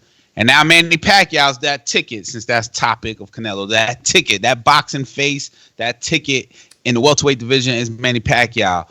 We know Mikey Garcia is just about business, which is cool. He is the original AB. You know what I'm saying? He fell apart with Top Rank because of business, stayed away from the fight, and then came in, fight the fight, went PBC, all that shit, right? He's all about business. He wants that big fight. He always said it. I want big fights, big fights. But do the fans want it? We also said it's the people's sport. Do the people want to see Mikey Garcia? Mexico's behind him. The whole Philippines is behind Manny Pacquiao. Manny Pacquiao also businessman first. He's going to be like, yo, who's bigger than Danny Garcia that goes beyond the United States? That's Mikey Garcia. And that is why that fight is going to happen. Just me speculating. So, my theory. We got Charlie Edwards that says Mikey Garcia versus Kell Brook if Brook can make the weight. That's actually the perfect fight. You suck Brook down, and you get the win. Yeah, but see, now saying that part, you suck Brook down. Now you just put that out in the air. Because you know Fans how are like, boxing what? is. You know how boxing is. You got to be strategic. You trying to get the Pacquiao fight. The last thing you want is another loss. But at the same time, as soon as they held the weight that Brook got to go down to, what do you start saying as a hardcore fan, Doomsday? He sucked him down. Pause, no homo. I mean, yeah. But now does that become credible? Like, does that become a credible opponent? I mean, look, we all know that there's tactics outside of the ring in boxing. No, he's right. Look, Brook at 54, he fought like Rabchenko or somebody. I don't know. That's the thing. Brook ain't been fighting nobody. Look, like, you know what I'm saying? This is an opportunity for Brook. Let's just be real. This is an opportunity. They can offer it to Brook. I know, I think Garcia should be the fight before Pacquiao. They should let Pacquiao wait and age whatever amount of time between the fight and now. And still a great fight. It's still a great fight. The winner, Mike Garcia versus Garcia. The winner gets Pacquiao. I don't even know how that's being discussed. It's like, how do you sell it to boxing fans that Mikey could win coming off this loss? So that he needs somebody. But let's talk seriousness. Lighter. You know that Earl Spence Jr. is the monster. Is like a lot of people didn't expect him to win anyhow. You know what I mean? That's why this fight. I know you're saying that he needs another fight, but that's the thing. You didn't beat Earl, and now you took damage. Come on. You took who did he fight? What weight class? Oh, that's true. That's true, yo. That's true. That's true. You said we would say Kell Brook is sucked down, but yo, Kell Brook's been linked to Terrence Crawford. So that fight was gonna happen or is gonna happen at 47. So if he could get down for Crawford, he could get down for Mikey. But you're right. I think I'll Mikey's probably big attraction than Crawford too. I'll probably still say the same shit. Sucking down. Real quick, man. Let's read one of these super chats from AJRX. The mic issue is sadness. Keep your head up. The Ruiz/Joshua live fight reaction with Chew 2 was a classic. Hope the mic didn't throw that away over nothing. We're going on to the next super chat. It is from. Okay, I'm scrolling like a heavy amount here, but Ronald Finkley. Salute to the boxing heads. Yeah, so what else? We got these secondary topics. We touched on Floyd, and I'll just repeat it, but we're not retouching it. But Floyd is going to, it looks like he's being lined up for an exhibition bout. And then on news and notes, we also got Jorge Linares returns to the ring and gets a unanimous decision over Al Toyogon. Now, that's the biggest thing. You see, how are you getting a unanimous decision over a dude we never heard of in Japan? In Japan, no less. Like, you should be able to knock out Japanese dudes, like, that no one's ever heard of. Whoa. How you feel about the Japanese fan listening in? Bruh, they feel he's like, yo, you don't know Bruce Lee? Bruce Lee fought Muhammad Ali. You know that? Nah, they feel like Ness. You right. Al Toyogon only has 10 fights. He lost 5 of them. You know what I mean? So it's like, or he got 15 fights or 16 fights and lost 5. Like, he's got 10 wins. I don't even like this dude's from the Philippines. I don't even know why he fought in Japan. I mean, maybe they were doing what we were just saying for Mikey. You know, he came off a loss. You know, go build that confidence back up. And that's right. That's what you do need if you're Mikey and you're getting a Pacquiao fight. You know, but look, Jorge Linares needs to contact Mikey because this is what Linares does. I can show you that. Every time he loses, he fights a dude you never heard of, you know? And that's how he made Yayo Thompson famous, right? He lost to Antonio DeMarco, and HBO gave him Yayo Thompson, Sergio Thompson from Mexico, and all of a sudden, boop, they knocked him out twice on HBO back-to-back, you know? But then you go and you check, and he went and fought Hector Velasquez, who had like 70-something fights and still win a decision. Like, yo, I've always told y'all, but we ain't gonna go. This was just news and notes. Linares got the win. He's back in the mixy mix. Easy money. Mm-hmm. Easy money. You know what I'm saying? He faced the likes of Loma. management team was like, you know what, man, you stepped up to that plate, you took that L, let's go get this easy money. No, remember, this is the problem. This is what I'm telling you. People overrate this guy. It was his first fight back since he was knocked out in that first round by Pablo Cesar Cano that Paulie at least went a decision with. Cano knocked him out in January. So he was getting a tune-up off the Loma loss. That's the thing. He was already getting a tune-up and lost to his fucking tune-up. That's right. how he do, though. You answered my question. I was just about to say, Jorge Linares, the guy that lost against Loma. Yeah. So you answer that. So I'm like, okay, what does that say about Loma now? What you mean? Because I was like, damn. Loma always been suspect to hardcores, man. Yo, Loma's with Top Rank. They strategic with what they do. Like, it's strategic. Damn, that's another power word on this show tonight. Bruh, strategic. It's strategic. Listen, people call me a hater, right? Because allegedly in, black and white, I guess Loma's proving me wrong because I picked, Salido and I picked Nicholas Walters, and I probably picked Gary Russell, and then I also picked... Gary Russell hasn't fought Loma, has he? Yeah, his third fight. Oh. And I also picked Guillermo Rigondeaux over Loma. That's how I feel about Loma. That's just how I feel. Those are all cultural picks. No, they not. This is the issue. I think so. Walters was a big puncher, but they got him off of almost 16, 18, maybe even 24-month layoff. You know what I mean? You got to do the math yourself. But I still banked on the power. I wanted to bank on the power. Because Loma ain't been in a dogfight since he been in the fight with Orlando Salido, and they just been strategic, man. That's just that. We're not gonna get into that. We're going to keep it moving. Hit these news and notes. That's a whole nother one right there. For me, I just feel like that, and obviously people don't. People don't. People like, nah, Loma's God. Loma's pound for pound number one. Not to me. So we got Herring versus Roach. Lamont Roach Jr., Jamel Herring, and it looks like Fresno Baseball Stadium is in play to land the fight that is already set for November 9th. So Fresno sounds to me like the like over there, but like where Jose Ramirez is from and shit, right? I exactly don't know where Jose Ramirez is from, but so I'm pretty sure it's like Fresno, California, because he's always in the Save Mart out in California. But yeah, I mean, look, if a big time venue like a baseball stadium wants to get involved in boxing, shout out to Bob. That's what Bob is good at, man. That's why I wish that these guys could all... Why can't they have a committee board, Doomy? Why can't it be one big night of the round table style table with Bob, Eddie, Al, whatever are the big heads. Then you got a secondary table with all the promoters, because I'll tell you why. Eddie has made himself a little more than a promoter, just like Bob has made himself a little more than a promoter at this time. They deserve big money seats and at the ego. table. Money and ego, Ness. Money and ego. But wouldn't it be more money if we got together? Like, that's always even from like the block mentality. Like, when you get down with your boys, y'all get more money. Like, I don't get it. Too many chiefs, no Indians sort of thing. Everybody was going to want to be the chief. Everybody's going to want to be the last say. These guys have been in the boxing business. A guy like Bob Arum, he's been in the boxing business so long.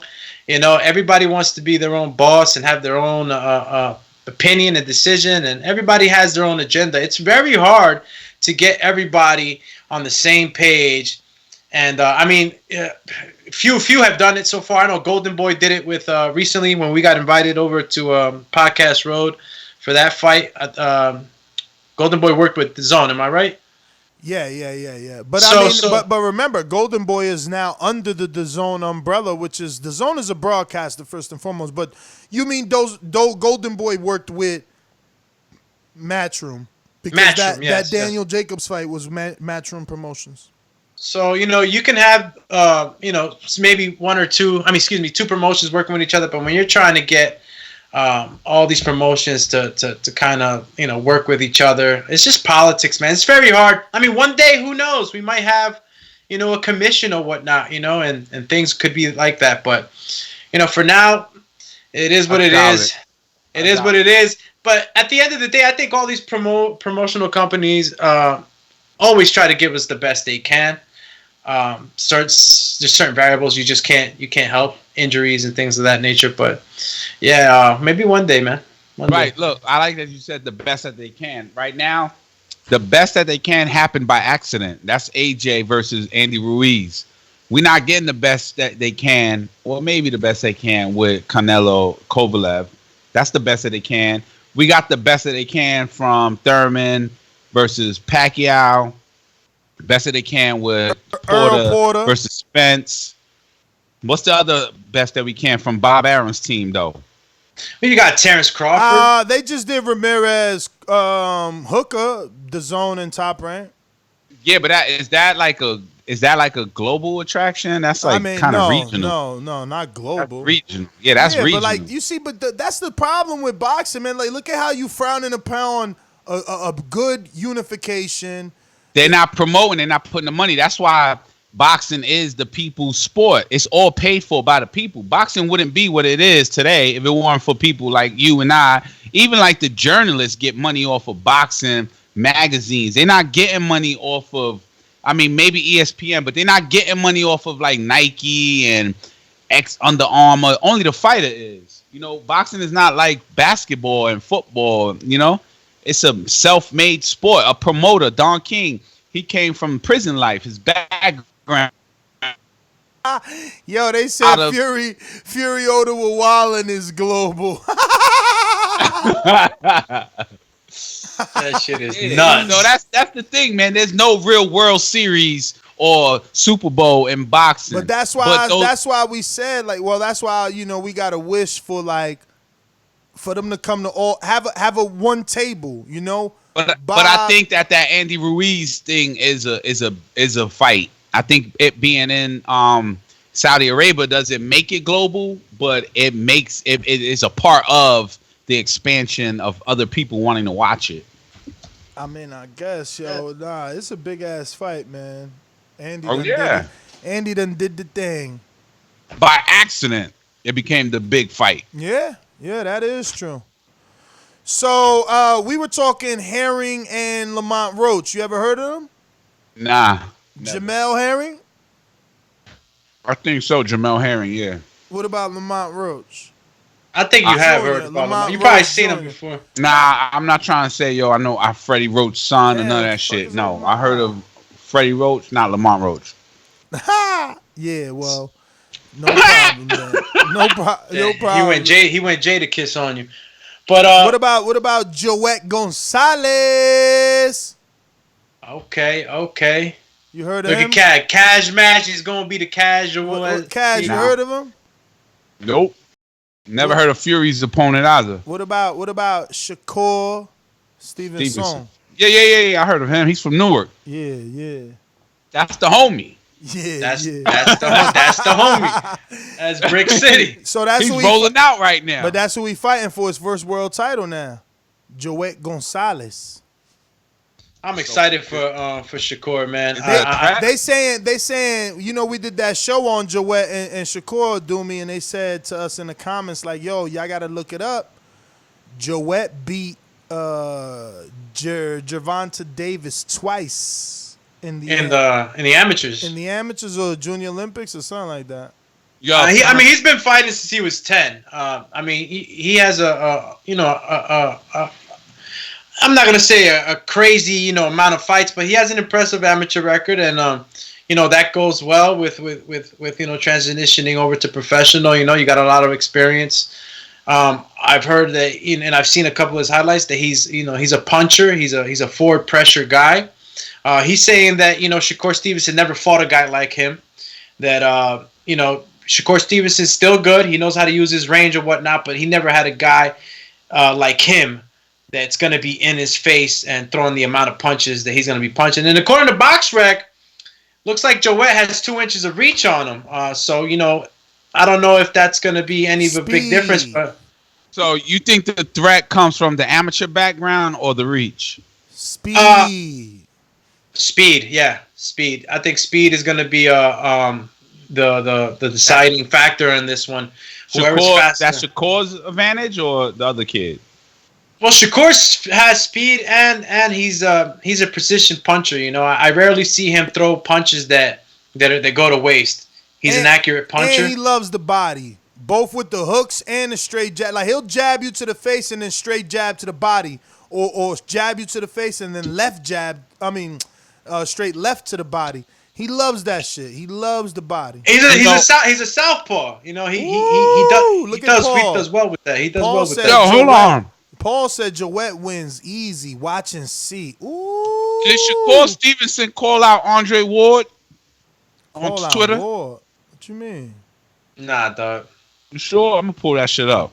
You on fantasy Twitter right now? Nah, it was Twitter. I think there was some back and forth. I think you must have been on Twitter. Nah. but check it though. Now the big kind of exclamation point over this bout was the VADA testing. Ness, tell me something about that. What was that about? Yeah. That was the holdup. You know, Golden Boy was like, "Yo, what up? We want VADA for this because you know Shakur dropped out of VADA last year, so." You know, it was no big deal, though, because it's like, yo, when you are up and coming, you ain't got the pockets to be ranked in every sanctioning body. And if you about to get a title shot in one, you could drop the other. Because guess what? I think your promoter should be responsible for that shit, not you, the fighter. No, word is born. The promoter, but look, we don't know how much promoters make. We only hear how much these fighters make. And we, you know, I never heard a promoter making $20 million, right? Like, why that shit ain't getting reported? So they obviously not making as much as the fighter, but they are making as much as the fighter, I guess, in the long run. I have no clue. But the thing is, I feel like you. I think the promoter should pay for that and VADA. Like, you know what I mean? We should have a clean sport. We should not have to report on so-and-so tested positive and we didn't know. Like, people should be getting popped in their house. You know, before the contract was signed, because the promoter is paying for the random drug testing and they on 365-day testing. So so you popping in your house. They gotta come up with like a retainer fee. Like VADA gotta be like, yo, it's cost for the year, and then that shit is fact. But the issue is, look, man, just in the middleweight division, you got 1,500 fighters. You know what I'm saying? So it's too many people to test. Now, if you do it like WBC, maybe top 15, maybe that works. But VADA costs a lot of money, you know, and yeah, if you ain't fighting for the WBC, what you signing up the VADA for? You know, and if you getting your shot in the WBO, you're gonna drop your sanction in the WBC. Because once you become champion in the WBO, WBC is not gonna rank you anyway. So for him, it's like, there's no sense in me paying them any longer. Like, I'm about to be a champ over here. And that's what's happening. This fight is finalized. Hell yeah. And, you know, when you're starting up, you know, in your early career, I mean, you don't got all this money. I'm pretty sure even Floyd Mayweather starting up, he held off with Bobby for so long until he actually had the money to buy himself out of that contract. So, you know, for these young fighters trying to, you know, chasing greatness and stuff like that, you know, they have to pay out of their purse, you know, whatever they're getting at the current, you know, stage in their life. So, yeah, why not drop it? You know, I'm not doing nothing with it right now. Just why spend the money? For sure, man. I totally agree. That being said, we got a super chat here. Julio Ochoa. Ochoa. Andre Ward did not do VADA for Kovalev 2, and Andre Ward worked with PED expert Shackleton. Who the hell is that? I have no idea. Golden Boy Smart. Ward would give Wawa PED secret. Whoa. Julio, you speaking in code, my friend. What does that mean? Super code. No, the thing is, all his super chats are crazy edgy, bro. I mean, I'm about to look up Shackleton now. Got me interested. I have no clue who the hell is Skeleton Face Tone. Any sponsors this? No? Yeah, you're right. We got those guys. Let me see where they're at. These calls are brought to you by El Camino Electrical Services, experts in electric vehicle charging stations. For consultations and turnkey installation, visit us at elcaminoelectricalservices.com. Really quick, Jose Ramirez's next fight will be a mandatory title defense against Victor Postal. But it won't take place November 30th as originally discussed. Ramirez suffered a left-hand injury and isn't ready. The fight could take place in January 2020, so Ramirez is out for the rest of the year. Also, sources tell The Athletic that Carl Frampton and Isaac Dogbay have verbally agreed to fight November 30th in L.A., though the financial terms are still need to be ironed out. The fight would be contested at 128-pound catch weight. Crossroads fight for these guys. Obviously, the catch weight would come from Frampton moving from 26 to 30. And at this age in his career, I'm actually going to applaud him in not going straight to 30. Stopping at 28 and little catch weight to just slowly get acclimated. You know, the last thing he wants to do at this stage is get blown out by a dude that's supposed to be a tune-up at 30 and ended up just being a little bit stronger than something Frampton was ready for because he didn't get ready for it. So this is how you get ready for it. You dip your toe into the division. Shout out to Frampton for not caring about anybody's, criticism. Also, really quick, man, I guess you guys can call in if you're going to call in and answer this. Which fights are you looking forward to the most that are taking place in the end of this year? Beterbiev-Gvozdyk, Regis Prograis-Taylor, Saul Canelo Alvarez, Sergey Kovalev, or obviously Ruiz, Joshua 2. These are all pretty much. I know the Kovalev Canelo isn't done, but they're calling it finalized. The Wilder definitely isn't done, or I would have added it to the list. So, what are you looking forward to the most out of these four? Is it Ruiz? Can I say all of them? Yeah, right. Right. Shit, this is a good lineup we got here. Yeah, it's a very good lineup, man. I mean, Beterbiev and man, kudos to you, Ness, for pronouncing that. How say it again? Gvozdyk? I don't know, man. I'm gonna call him the Nail. I've been calling him the Nail for the longest. I add my own God to his name. I always call him like Godcheck. I know it's wrong. Let's see what Jeffrey says. I was like, damn, oh, it's Gvozdyk. The G is silent. It's Gvozdyk. Let me do it one more time. Hold on. Gvozdyk. Yeah, man, you were close though, bro. All right, Beterbiev versus God damn, I messed that up again. Gvozdyk. All right. Sorry, the Nail, if I'm murdering you. I like your style though. You know what I mean? If you guys don't know who this is, any casuals on the chat or listening to us, this is the guy who had his last fight with Adonis Stevenson. We're very happy to still here and still have Adonis Stevenson doing okay.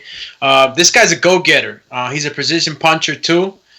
But Beterbiev, we know, is that guy, man. He has the power, and that would be a great matchup. I actually the beauty is he has the vulnerability too. So you're going to be in for a good fight because at any given moment, Beterbiev could go down. I feel like he's got the chinny chin. I mean, I never seen Garcia get hit really hard or clipped or knocked down or anything like that. I don't know if Beterbiev has ever been knocked down, so I can't say if he's chinny or not. But it's going to be a challenging fight for both. Yeah, but I didn't say Gvozdyk. I said Beterbiev is chinny. He's been down a few times. Oh no, I didn't know. But if he has been, then I guess I'd have to go back and see what who hit him and what shot he took. No, the pronunciation someone wrote it says Gvozdyk. Gvozdyk. Okay, see that sounds more fluid. All right, Beterbiev and Gvozdyk. And if we move forward to Prograis-Taylor, shit. That's happening. That's happening. That's on a good card too. The co-main event is going to be Derek Chisora versus Joseph Parker. And the main event obviously is, Prograis and Taylor. So I'm super excited for that one too. We got a lot of good boxing, man. So definitely, if you haven't done so already, subscribe to the YouTube channel right here at youtube.com/The Boxing Voice. And don't forget to join us on patreon.com/The Boxing Voice. Let me go out to our Wait. And don't forget, right, to thumbs up right now. Like, I have 142. Let's do 143. You hit it, Ness? I didn't hit it. Let's run a train on these thumbs. Oh, shit, got the 145 right now. Hit that thumbs up button with an uppercut. Hit him with that AJ uppercut. On that. Yeah, I ain't trying to trick you. We appreciate y'all heavy, man. Damn. Well, all right. Well, there you go. TBV_casual fan is my Twitter and my Instagram and my YouTube channel. But I'll be back. Remember to rate us 5 stars on iTunes. Subscribe to youtube.com/The Boxing Voice for the latest and greatest interviews with your favorite fighters. I said that, where the ace at? Where the ace at? Mr. PBC, baby. Last time I checked, I was the man on these streets. They call me residue, I leave blow on these beats. Got treat him like he's a C+ fighter. Shit on niggas.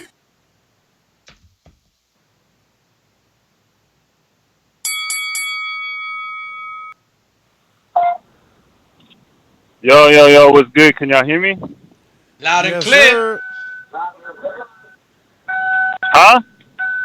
We hear that door opening. Nah, man, my phone, sometimes if I leave it on speaker too long, it sticks to speaker and don't allow me to switch while I'm in the car. But, you on, champ. I'm going with, okay. I'm going with, Deontay Wilder and, Ortiz, even though it's kind of boring. And I expect everything to happen the way it's supposed to happen, but it's still exciting to see Deontay Wilder, talk his smack, do his work. Anthony Joshua and Ruiz, that's so far I really ain't really worried about it, and I'm not really. I don't fuck with the zone. Manny Pacquiao and Mikey Garcia, not really feeling it, but yeah, if you want to fight the dude who got beat by the dude, I don't know. But maybe it's an easier picking. But Mikey Garcia does have fans, and he can sell a fight better than Spence. Gervonta Tank Davis, I really want to see him get tested. Nice to him, like everybody fights Lomachenko kind of the same way. What was that? No, I didn't catch that last line. You're going in and out. The one with Mikey Garcia and Manny Pacquiao, I feel like, no, Gervonta Davis, I feel like he finally needs a good test. Everybody who fights him is real nice to him, lets him get his pace. And I really want to see someone give him a test, just like everybody used to say with Deontay Wilder. I still, in my head, had the same feelings about Deontay Wilder. I still wanted to see him get a test. I want to see Gervonta Tank Davis, someone really test his abilities. And I'm going to call right back in. All right. Well, thanks for calling in. We're going out to Boomerang. Mr. CYP, what up? Yeah, man. That's actually why I got kicked out of church today. Out of where? Church? I got kicked out of church. Yeah, I got kicked out of church. Ask me why. You was talking while I was preaching. Nah, man. I was dozing off. I kept falling asleep. And then the pastor gonna splash me with some holy water. When I jumped up and kicked his ass, I thought it was Neil. Oh, man. It's your fault, Ness. It's all your fault. I told you, I ain't going out. Ain't nobody splashing me. Ain't nobody splashing me. I don't care if it's holy water or Neil water. You ain't beat the pastor. Pastor. Poor pastor. But no, on a serious note. I know y'all talk about Ruiz's diet all the time. You know this man is a natural 300-pounder. So if he fights at 250, 260, obviously he diets down and takes his diet seriously. I mean, everything that people say are always to get casuals. Casuals are always there to fool. They're easy to fool. And that's what he's doing to y'all. Y'all eating that shit up. 300 pounds, 300-pound man. The man started his career at 300 pounds. Like, that dude takes his diet seriously, and probably more serious than a lot of people, if you really want to know. Way more serious. First off, I know what you're acknowledging, and I don't mean to take your call up, but 300 pounds is unnatural for his height. No. Did you see him when he was little? Have you seen pictures of Andrew Ruiz when he was a little kid? The dude was he obese. looks like your fat cousin that you made fun of. That's why Stephen A. Smith and that's natural. When you got a kid with that kind of Teddy metabolism, Atlas was like clowning them. That's why a lot of there fans are some didn't kids pick who are him. just big. He was a super big kid. Like he's a naturally big, on his way to obese child. That's who he is. Feeding you too much. That is your mom's feeding you too much. That's what I'm arguing. Yo, that you call it what can't you want to say call it. 300 Call pounds. Call it what you want to call it. His first two fights call it what you want to call was it. at 297 pounds and 292 pounds. That's big. What's like his I height? said, the man is naturally a big ass dude. His height He's naturally that way. He's been that way his whole life.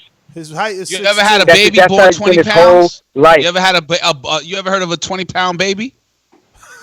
You ever heard of a 20-pound baby? Like I said, man, Get out of here with that natural you can believe what you want. Hey, man, believe what you want. Andy been like that his whole damn life. Cash. He been like that his whole life. Whole life. Yo, I'm dead ass serious. No, though. but the that last ain't point, natural. Don't use the word on natural. the strength, Just say, yo, he's heavy. Last point. He's working. He brought it down. Don't say natural. There's no such thing as natural 20-pound baby. First There's off, no baby born 20 pounds. There are naturally heavy people. Have you ever seen the Samoan? Have you ever been to the island of Samoa? Oh, I have. example. Have you ever been to those naturally big people? Yeah, but guess what? I have seen Samoans. Guess what? You said nobody. Samoans aren't born 20 pounds. You said there isn't. It's over. It's over. You said there isn't. And the reason why I use the word genetic, because you are what your mother feeds you. Diabetes is not a genetic thing. You're not born with diabetes. You have the same diet as your mom and your pops. Andy Ruiz was given Mexican food, which is fine. He just overindulged. He can't add Snickers if he's overindulgent. You become 300 pounds unnaturally. Thank you. Bing, bing.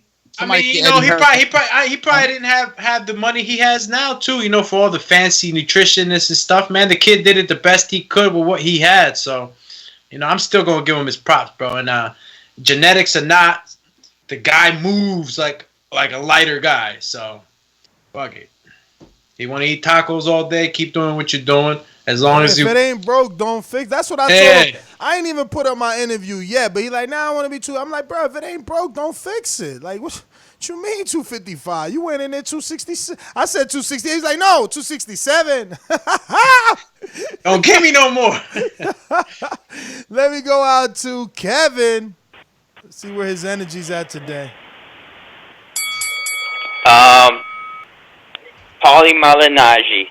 Man, he's the only media member that's willing to call out drug cheat Canelo. You see the interview he did? He said, steroids. Canelo, how's he moving up in weight class? He does steroids. I don't know if he said it exactly, but he was hitting at it, and he called out the dirty sport of boxing, giving Canelo a pass. I feel like he's the only one. And my second point is, Canelo, this whole narrative that, he's moving up and he's not cherry picking, he's facing a tough challenge.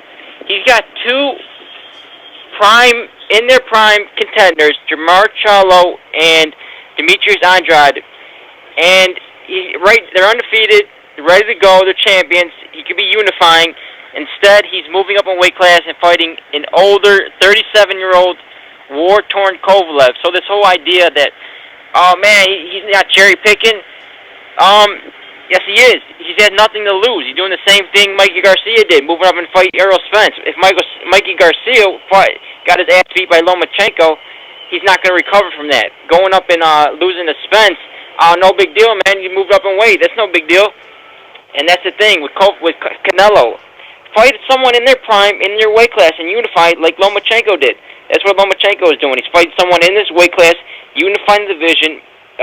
Campbell in his prime. But Canelo, everyone just want to dick ride Canelo, fighting a war-torn 37-year-old Kovalev, and people saying, he's not cherry-picking, when he could be fighting a freaking two prime contenders, champions, in his weight class. Freaking Jermall Charlo, he could rematch Triple G. That's the biggest fight he can make right now. Triple G, he doesn't want to do that. He wants to go up and wait and fight a 37-year-old Canelo who's been knocked out multiple times. And nobody wants to call him out on it. They just want to keep dick riding Canelo. But take it easy. Hey, can I ask you a question? I didn't think so. See, and I didn't want to interrupt him purposely for that so that he doesn't say, this is my call, blah, blah, blah. But You know, I'm on the chat with it. He doesn't even want to be challenged again because it's like, if Canelo is cherry picking, why doesn't he say that Demetrius and Andrade and Charlo can beat Kovalev too? Why didn't he say that? He didn't mention that one time. And that's what I want these guys to say. Tell me Charlo and Andre could do this too. And tell me that they can beat him. And when you tell me that they can beat him, well, then you fucking get on their social media and you tell them to go do it. Let's see them do it. That's all. A guy loses 2 times, and all of a sudden he becomes a cherry. Like, come on. Bro, it's sad, man. But anyways, let me see. We got Ringer, lids low. What it do? Hey, what's happening, everybody? Shout out to Baldy for making me a ringer. You know what I mean? Never forget you, dog. The most important, I ain't gonna say the most important, with the fight I'm looking forward to the most is Regis Prograis. Man, I really done grown on dude. Not only do he talk shit, but he talk good shit and he bag it up, man. So I fuck with him. Even though we got Wilder-Ortiz, which was a great match the first time around, I don't know why people trying to shit on goddamn Ortiz. Yeah, okay, the man might be a little old, but that man throw goddamn hands. You see, don't nobody else want to fuck with him. How come Wilder the only motherfucker getting him a shot? I mean, that ain't true, man. AJ sent that man a motherfucking $7 million offer that he turned down because he getting this Wilder rematch. So, like, people do want to fight him. Well, when it come from AJ, I ain't digging that shit until it's done. You feel me? Cause that nigga done too much talking. You see what the fuck done happen to him. So again, like I always say, fuck all that talking shit. Get your ass in the ring. You know how I do it. That's my call. I'm at. All right. Yo, oh my God, ABC, you so mad, bro. You don't even understand what it is that I'm doing. Like, he says Ness calls Canelo a cherry picker, but never once has called Spence, Crawford, Wilder, Gervonta a duck, bias as fake. My friend, I'm calling Canelo a cherry picker in a good way. I keep coming back to the fact that I don't hear anyone calling in saying that Charlo or Andre could beat Kovalev. Obviously, I think highly of Canelo. I'm the one picking Canelo to win by knockout. You know, I'm the one that was saying from the beginning that it's going to be an easy win for Canelo. Like, so, you know, you're taking my sarcastic cherry pick the wrong way, weirdo. Anyway, let's see. We got Boomerang Troy. What up? How you doing? All good. Yes, sir. I heard y'all talking earlier, blah, blah, blah, blah, blah. You talked about so much, but I know you talking about heavy fighters fighting heavy. You know, George Foreman, basically, if you actually study history, which I really think you should, you know when George Foreman came back, that's what he did. We got you to call in every time and give us a reference. OG Troy. OG the teacher Troy. That's your new name. He ate cheeseburgers and he parlayed that into a contract. You know, he got endorsements from whoever he got endorsements from. He took that and he kept fighting and kept winning against people that he probably would never heard of. And he got his championship shot. Then he got the Foreman grill and he parlayed all of that into a $250,000 fortune. Right? Exactly. So this is all a gimmick. It's just a gimmick, and it's been fat fighters throughout boxing. Two-Ton Tony fought Joe Louis, gave him hell. Buster Mantis, Junior and Senior. Senior fought Frazier. Junior fought Tyson, and gave Tyson a little bit of trouble on Fox. You know, so it's always been heavy fighters, man. It's always been heavy fighters. Sloppy fighters is what you're talking about. It's just fighters who don't take care of themselves. You're talking about sloppy, not heavy with the belt, no. But fast forward past that, I heard you mention Wilder, Ortiz too. When I called in the first time when this fight was mentioned, I asked you a simple question. Does anybody really want to see this? And you just went off on me. Oh, you take things personal, da-da-da-da-da. Now, as you can hear from the callers previously, no one's really feeling this fight. Nobody. And it's not going to be on pay-per-view because Wilder is not a big enough name to sell without somebody else on pay-per-view. He's just not. Because, see, whoever the PBC or whoever's behind him never really promoted him and put any money behind him, or else he would have been a superstar by now, because he has all the qualifications to make him a superstar. The dude's charming, he got the punch and all of that wonderful stuff, and he's an ass. But all of that stuff will make you rich, but they haven't put no money behind him. Canelo versus Kovalev, good fight. I don't know when the hell it is, but November 2nd. It's a good fight. November 2nd. Really? Yeah. Okay, cool. It's a good fight, man. I mean, I see Canelo. Troy, yes. Can you answer a question since these other callers too afraid to give their opinion, their true opinion? I guess they don't want to lose their friendship with their favorite fighter. Do you feel that the most feared middleweight in Demetrius Andrade could move up to 175 pounds on November 2nd and defeat Kovalev? I'm going to answer you honestly. I've never seen the brother fight, so I'd have to say no at this point. Okay. I've never once seen him fight. How about Jamal Charlo? Lions only. I could say at this point no, because he would get caught with that. Kovalev could catch him. All right. And Kovalev could catch him and watch him, or because he's both the twins fighting a certain way. Do appreciate you. You did answer. You did go over though. Let me see. Where? CYP. This is not your boomerang. I just want you to answer the same question, because I want to get that from every caller that called in. The same question, please. You know what? To be honest with you, I think Andrade has a chance to beat him on points. I don't think Charlo could beat him, and I'm a Charlo guy. The reason why I don't believe that is because you said yourself, Canelo could beat him to the body. And that's what Canelo does best, is to the body. Nobody said Canelo can go in there and knock him out to the head. They said to the body. Yep. Charlo's not a body puncher. So that's exactly why I believe it couldn't happen. Thank you.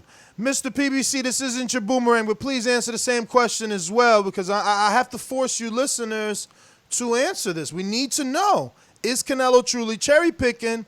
And if he is, that means everybody at 160 should be able to do this. Does Demetrius Andrade beat Kovalev in your eyes?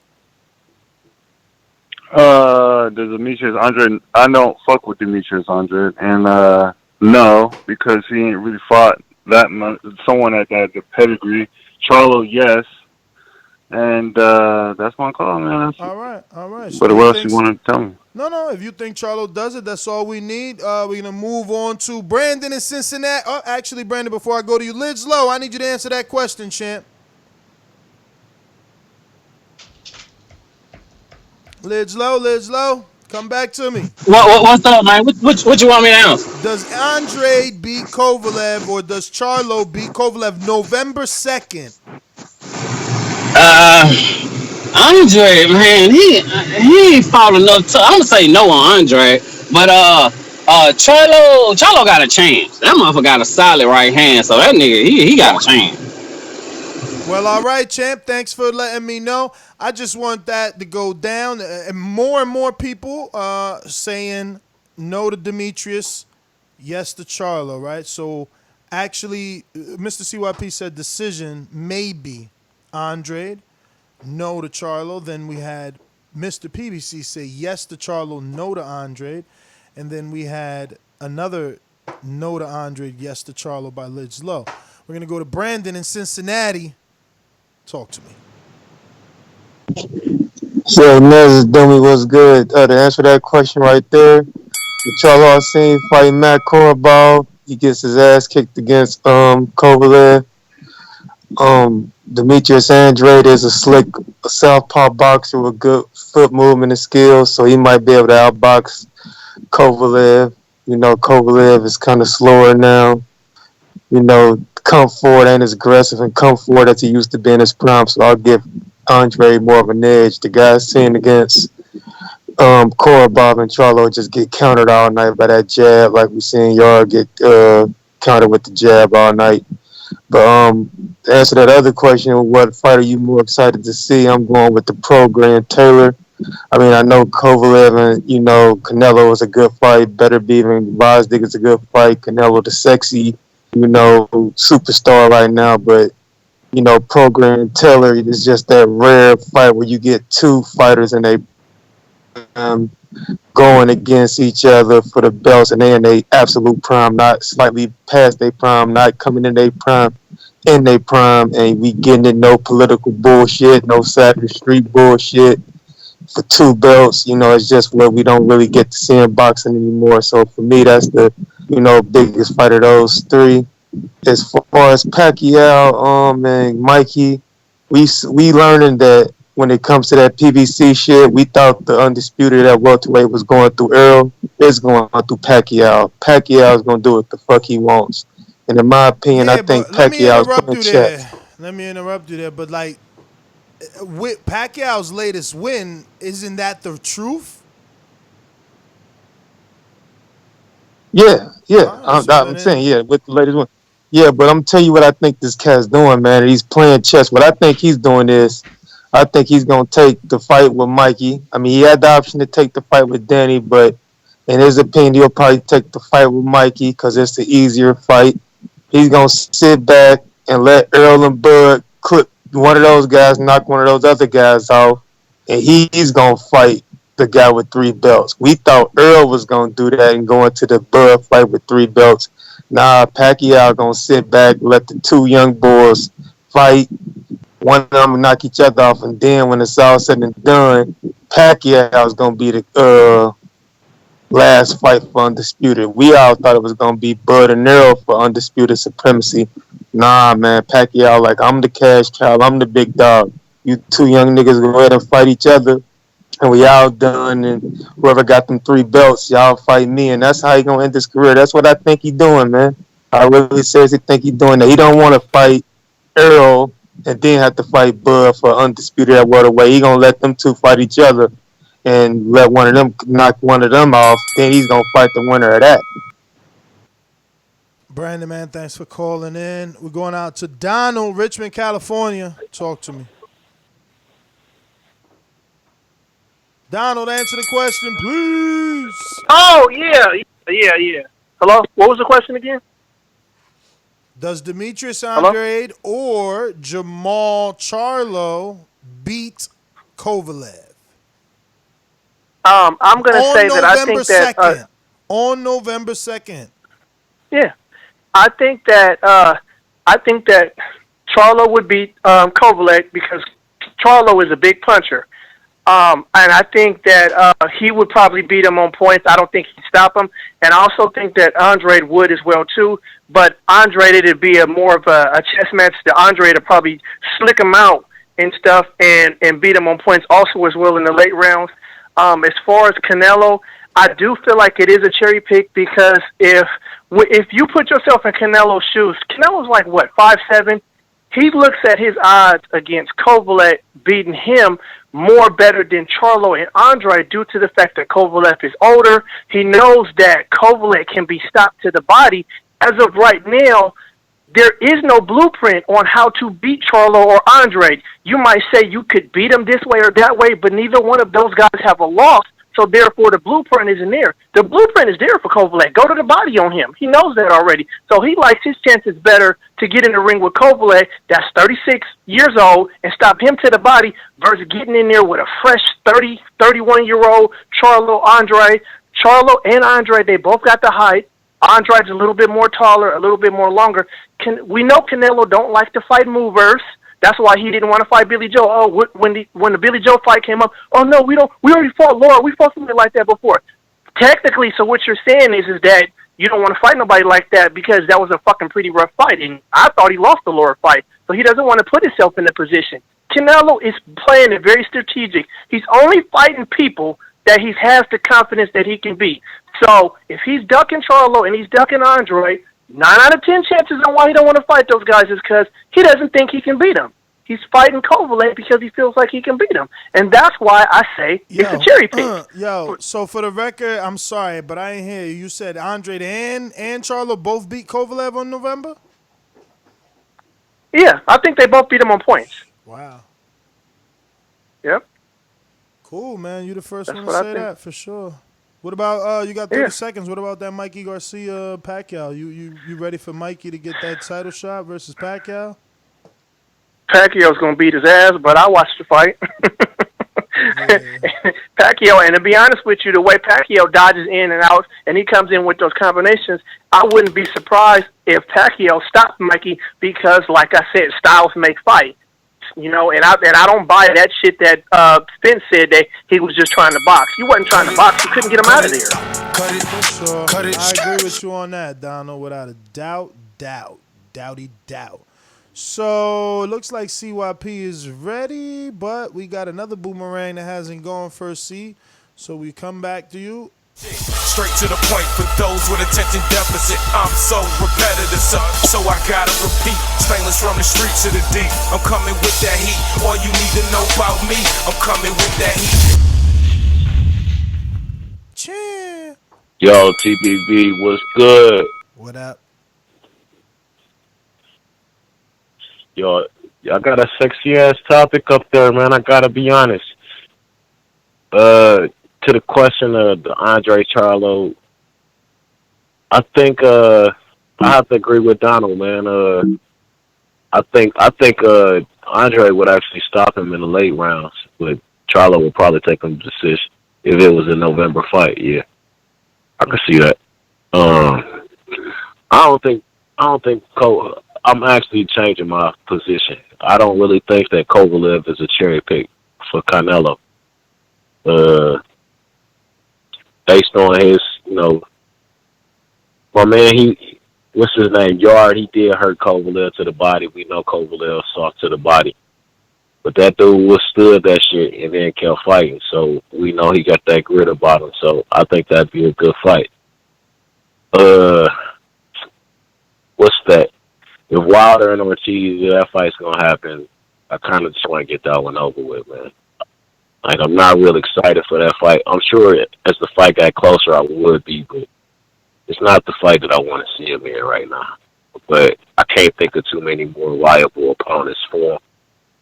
Garcia and Pacquiao, I think Garcia need to try to fight Danny Garcia first and maybe get a good name under his belt before he goes attacking Manny. I mean, this is the what have you done lately sport, so all he been done lately is lost horribly.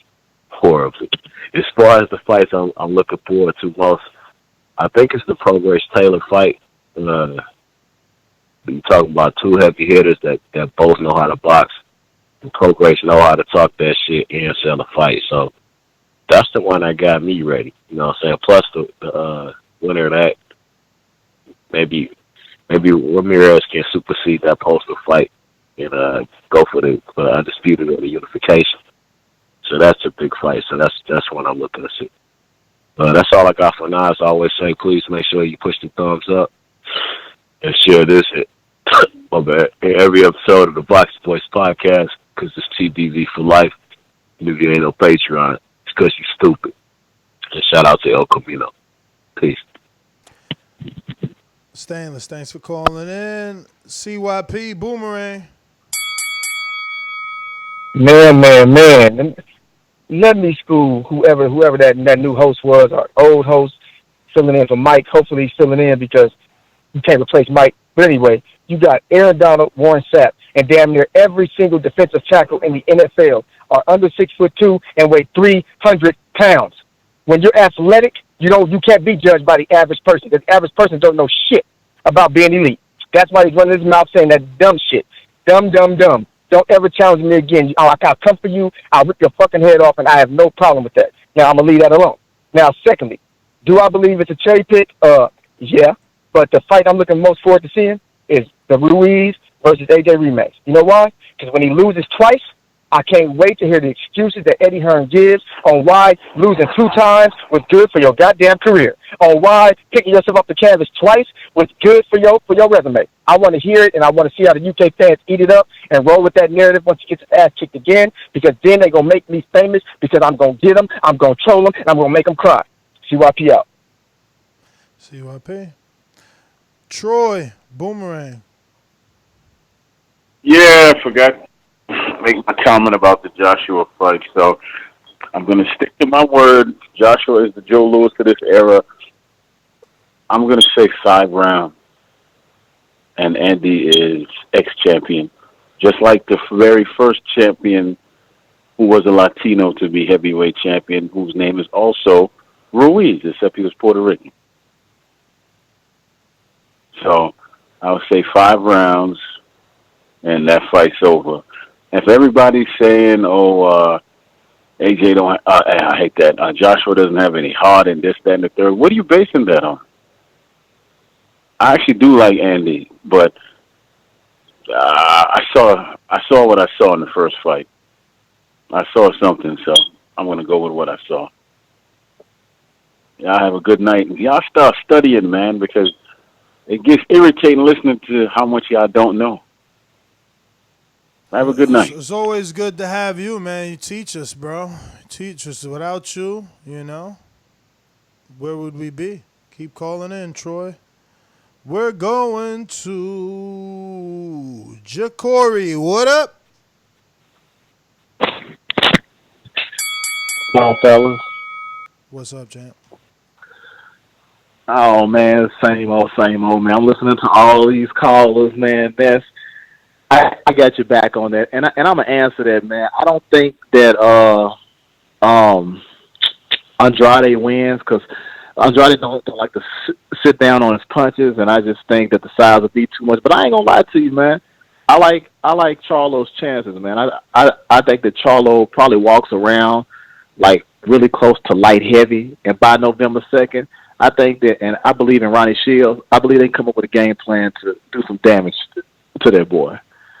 But I'm not a Canelo basher, I said that he kind of cherry picked, but then when you started going down his resume and thinking about it, he's earned some easy fights. So I've had to retract that. See, I ain't one of them dudes that's too proud to to sit back and think, So dude has had some tough fights. So but like I said, him going up in weight, that's on his choice. I mean, when you the top dog, you pay the cost to be the boss.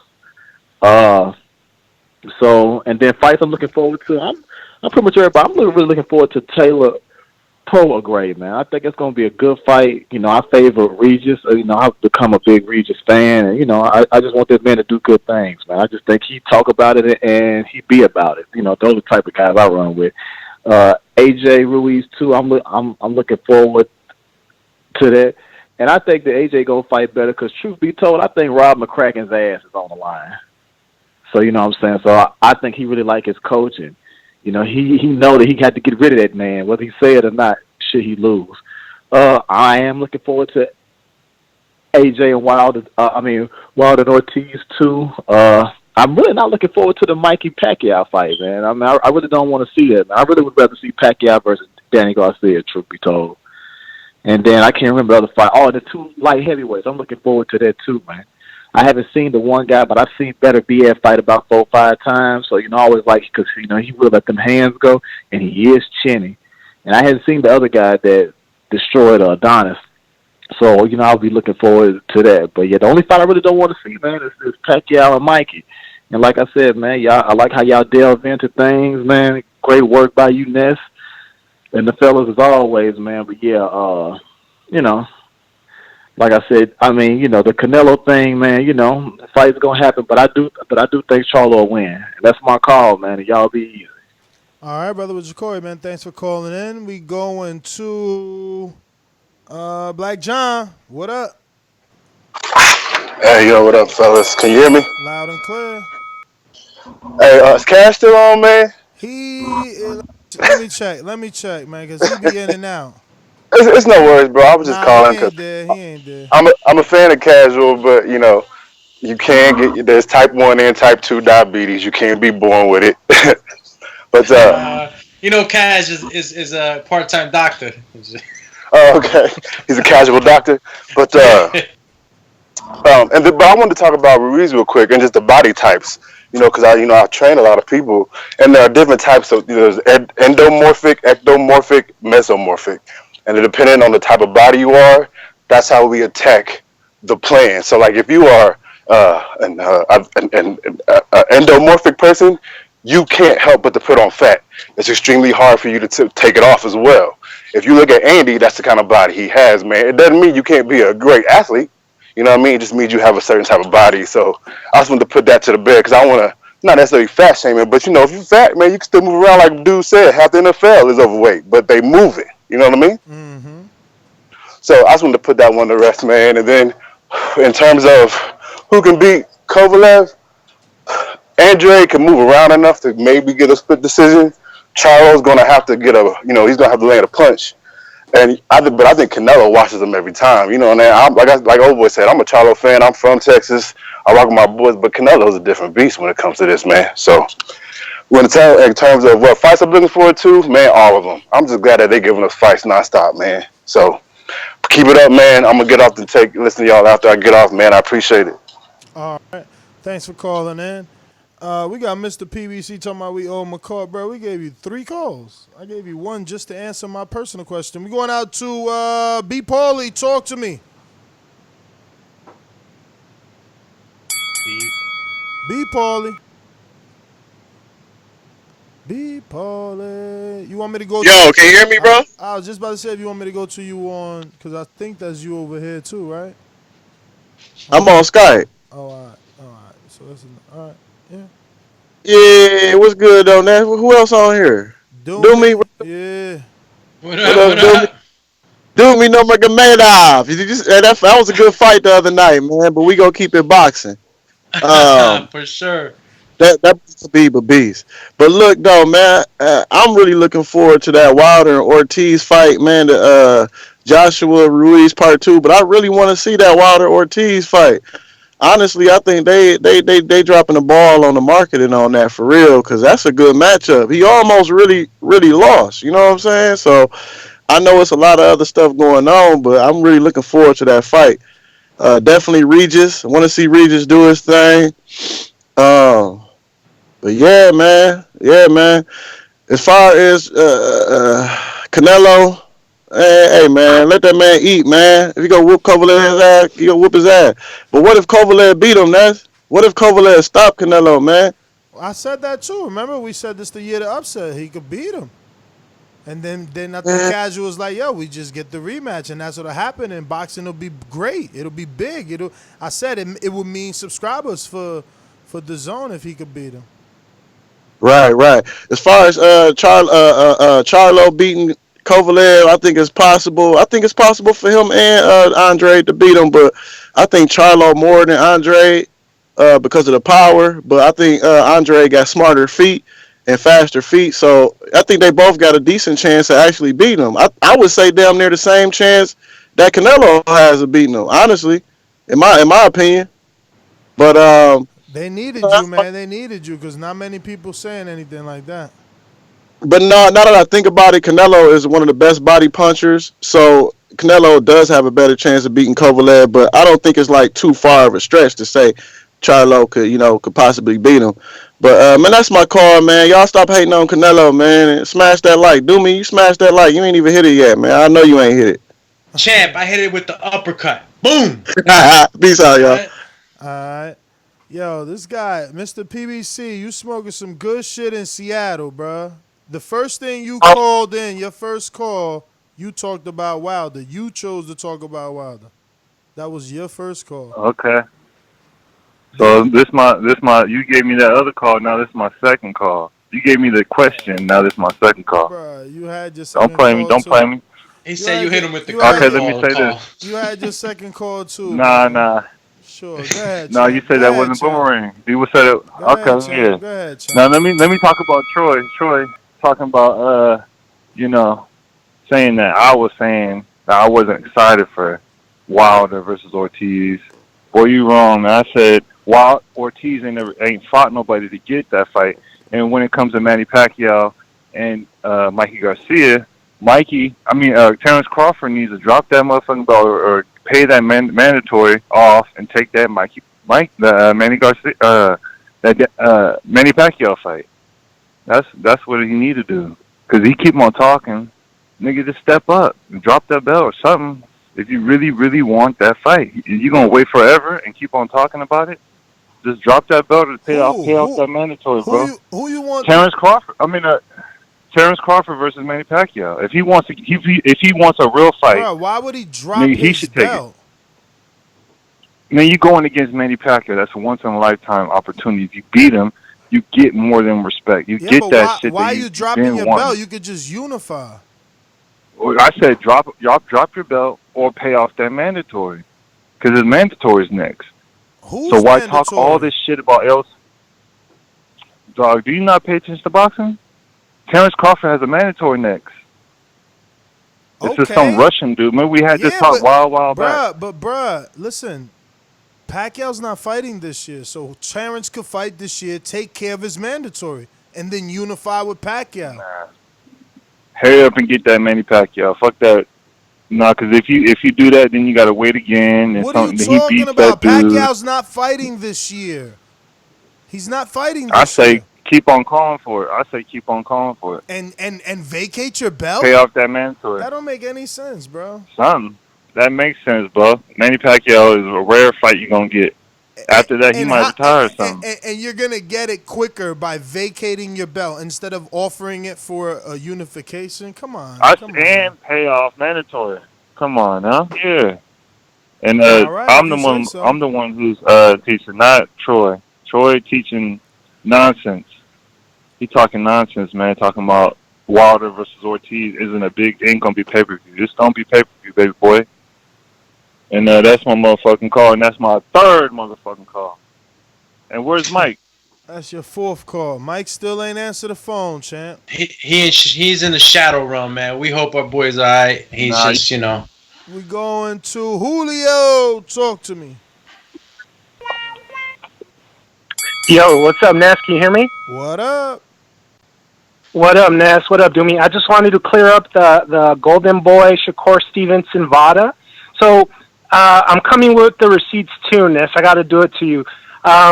So the reason why they're asking for Vada is because I don't know if you remember, you have a video on Ward Kovalev update, and Andre Ward was lagging on signing the contract for the rematch. So what they did was he lagged so that way he can cycle off his PED supposedly, right? And so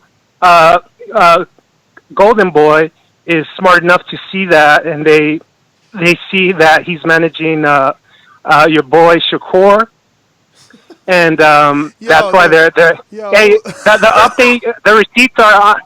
It's on you made a video about it, Ness, about Andre Ward Kovalev 2 update. I'm looking at it right now. Okay, but what does that have to do with your speculation that because... No, I'm not accusing them. You're speculating. You're saying you're going above and beyond. First of all, you're saying that because Ward was never accused. No. Let me translate what you're saying. All right. Ward I got you. Ward was never. Ward never popped. So you're saying just because people thought that Ward possibly was cycling off, that then Golden Boy took that assumption and said, hey, he's now managing Shakur. We need to get Vada because he could have given Shakur bad advice? Bro, you're wilding. That's okay, like so huge no. Listen. Huge. There's something called deductive reasoning and logic. So what was Shakur's biggest problem coming up out of the amateurs? Oh, he doesn't have any power. He doesn't have any. That was the story. His first 7 fights, Shakur doesn't have any power. Then Shakur starts looking. Champion, how old is Shakur? No. About a kid turning into a man, and you think that because he's getting his man strength, he's using PEDs? Oh my God, bro! Look in the mirror, bro. Hey, you're crazy right now, bro. Nestor. There's a video. There's a video on your. You talked about it. You said. What did I say? You made a video about it. What did I say? I'm looking at it right now. Tell me what I said. The idea is that so the fight was in. Let's say the fight was in March. They didn't sign it till February when they should have signed it in January. But so that way they can do the pre-Vada. So that's the idea of and Andre Ward is now managing Shakur. That's all I'm saying. I admit it's kind of like a conspiracy. That's what you need to admit. It's a very that's what I'm far-fetched conspiracy that you're trying to involve Golden Boy in. You're trying to say that Golden Boy believes what you believe. Golden Boy learned from Bob Arum, so it's a dirty game, and you know it, Nestor. Come on. I hear you, champ. But Don't say you know, I didn't give you extra time.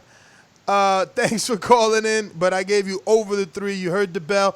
Keep in mind, guys, hear your bell, all right? Because I don't want you to, taking things personal here, but we're going to Zorro. Talk to me. That was weird. Man, that was a trippy call right there, bro. Yeah. Hey, answer that question real quick about Charlo and Demetrius.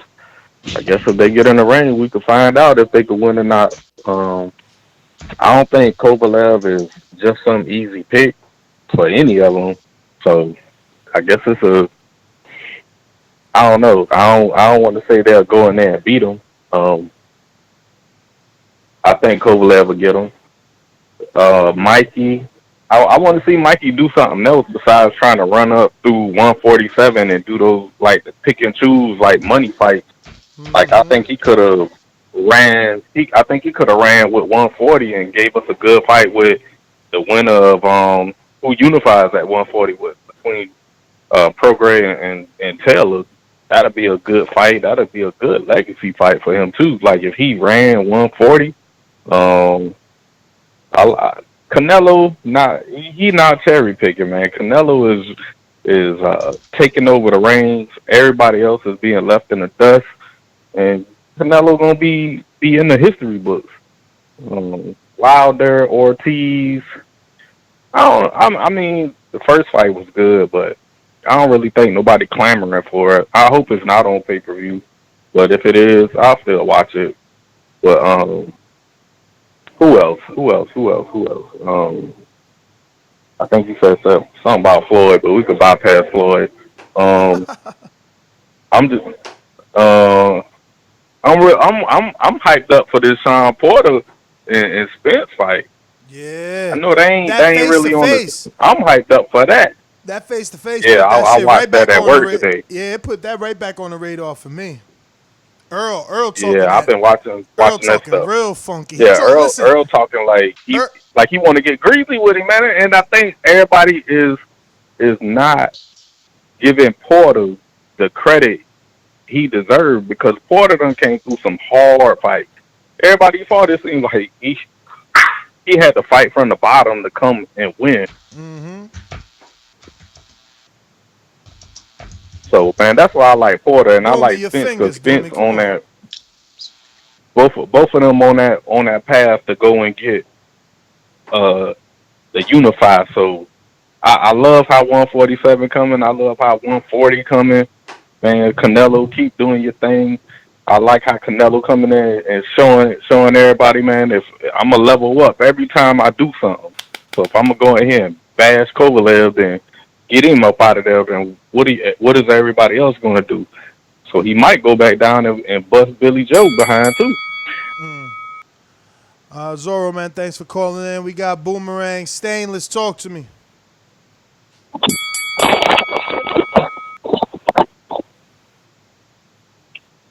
Yo, yeah, that's this quarter fight. That's the one that I'm most excited about right now. Though, you know what I'm saying? Maybe it's because it's the closest.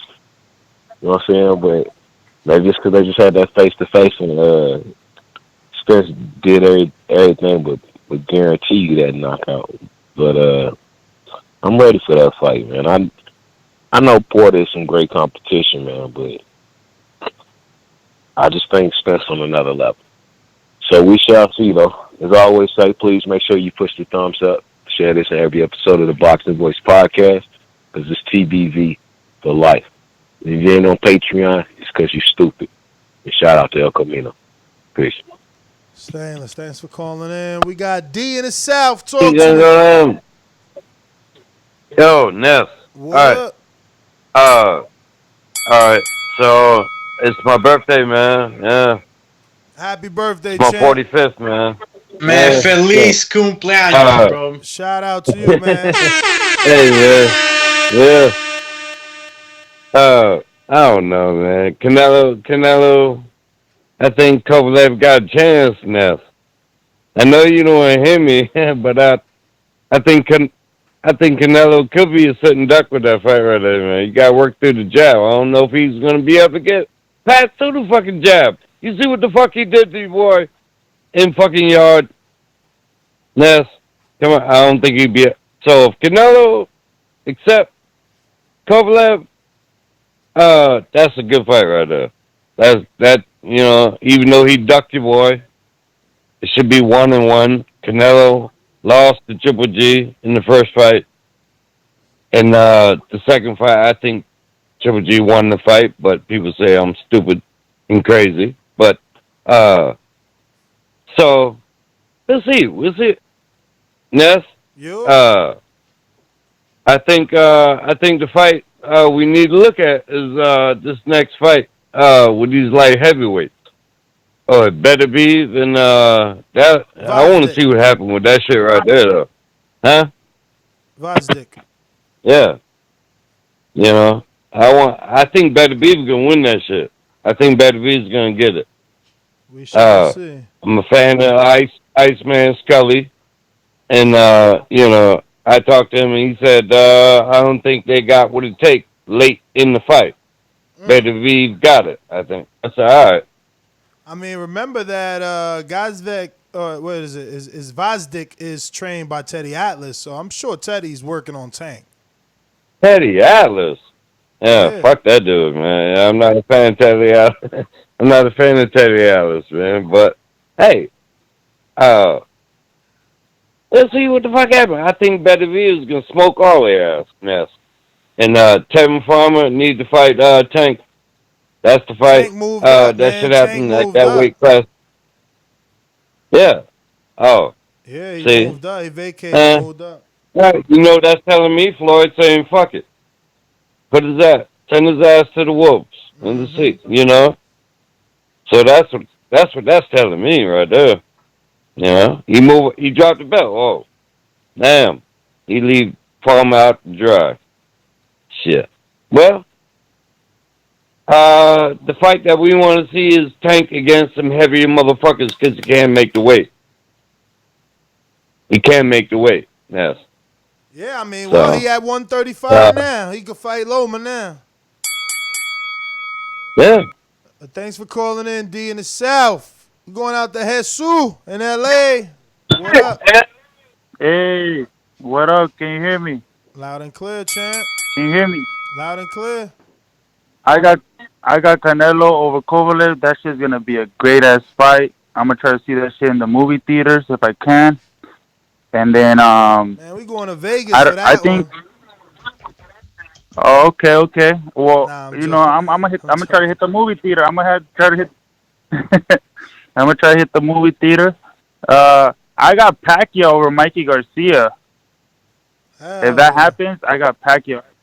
Yo, does Andre or Charlo beat Kovalev on November 2nd? No, they don't. Because they can't even beat Canelo. But they can't even beat Canelo. They don't gotta beat Canelo to beat him. But why they gotta beat Canelo to beat Kovalev? Well, Kovalev is like up there with Canelo. I feel like know what I mean. And also, you can't really say like, oh, they can't beat Canelo. Canelo ain't fighting them. No, I don't think they're at his level. I think if Canelo was to fight both of them, Canelo will win by decision. I feel like it'll be kind of like a Canelo versus Jacobs. You know what I mean? Yeah. I wouldn't say he'll dominate him, but he will win. Like there'll be a good fight, but I just don't think right now they're at his level. That's what I'm trying to say. I'm not trying to disrespect any of them. And with Pacquiao and Mikey, I have Pacquiao. No disrespect to Mikey, but it's gonna be an easy fight for Pacquiao. I don't think Mikey doesn't have the footwork, the speed, and then he doesn't let his hands go like Pacquiao does. Yeah. And Wilder-Ortiz too. Oh man, that one's gonna be good too. The first one was a great one. The first one was really good. Like people slept on it, like because all the Wilder, Joshua, and all Wilder, Tyson. The first Wilder-Ortiz was crazy. I seen that fight. I wanted the rematch right away. Really? So yeah. I mean, yeah. I just thought it was a good fight.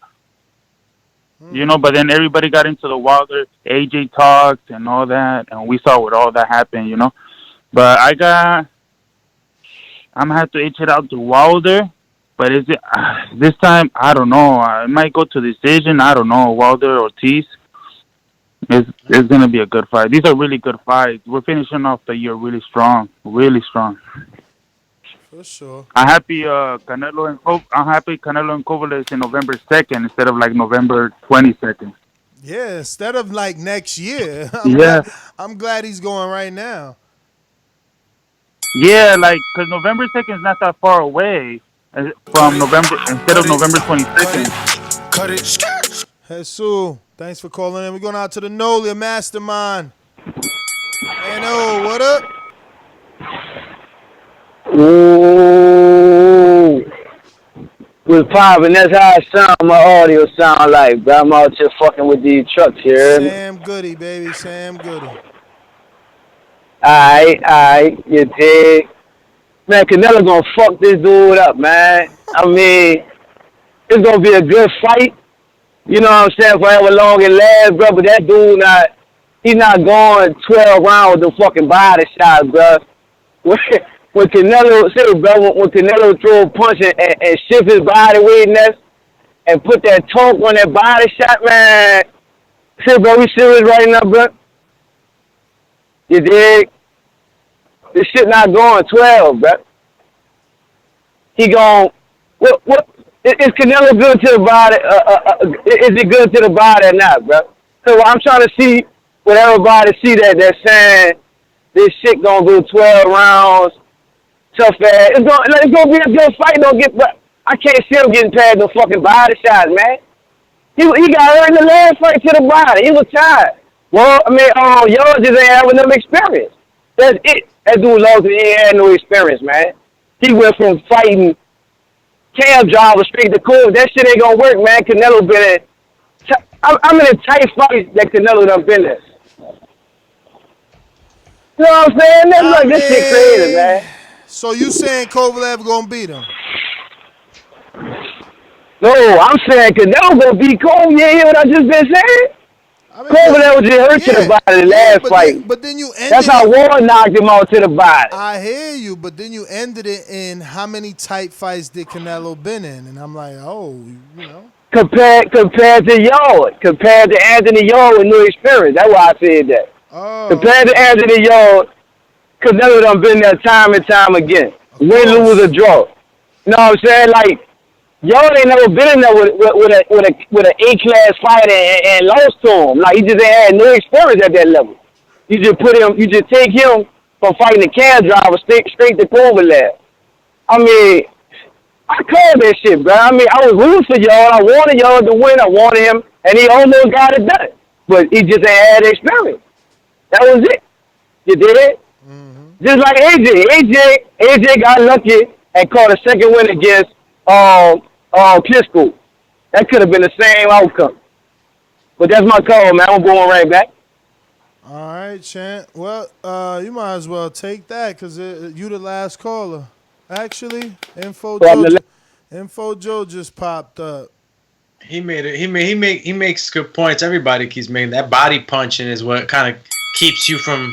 It's crazy, man. I called that shit before the y'all fight, man. I knew it, man. The left hook, bro. You did. It's gonna be the Liam Smith fight all over again. I mean, not Liam, Rocky Fielding, but obviously a little difficult. Mr.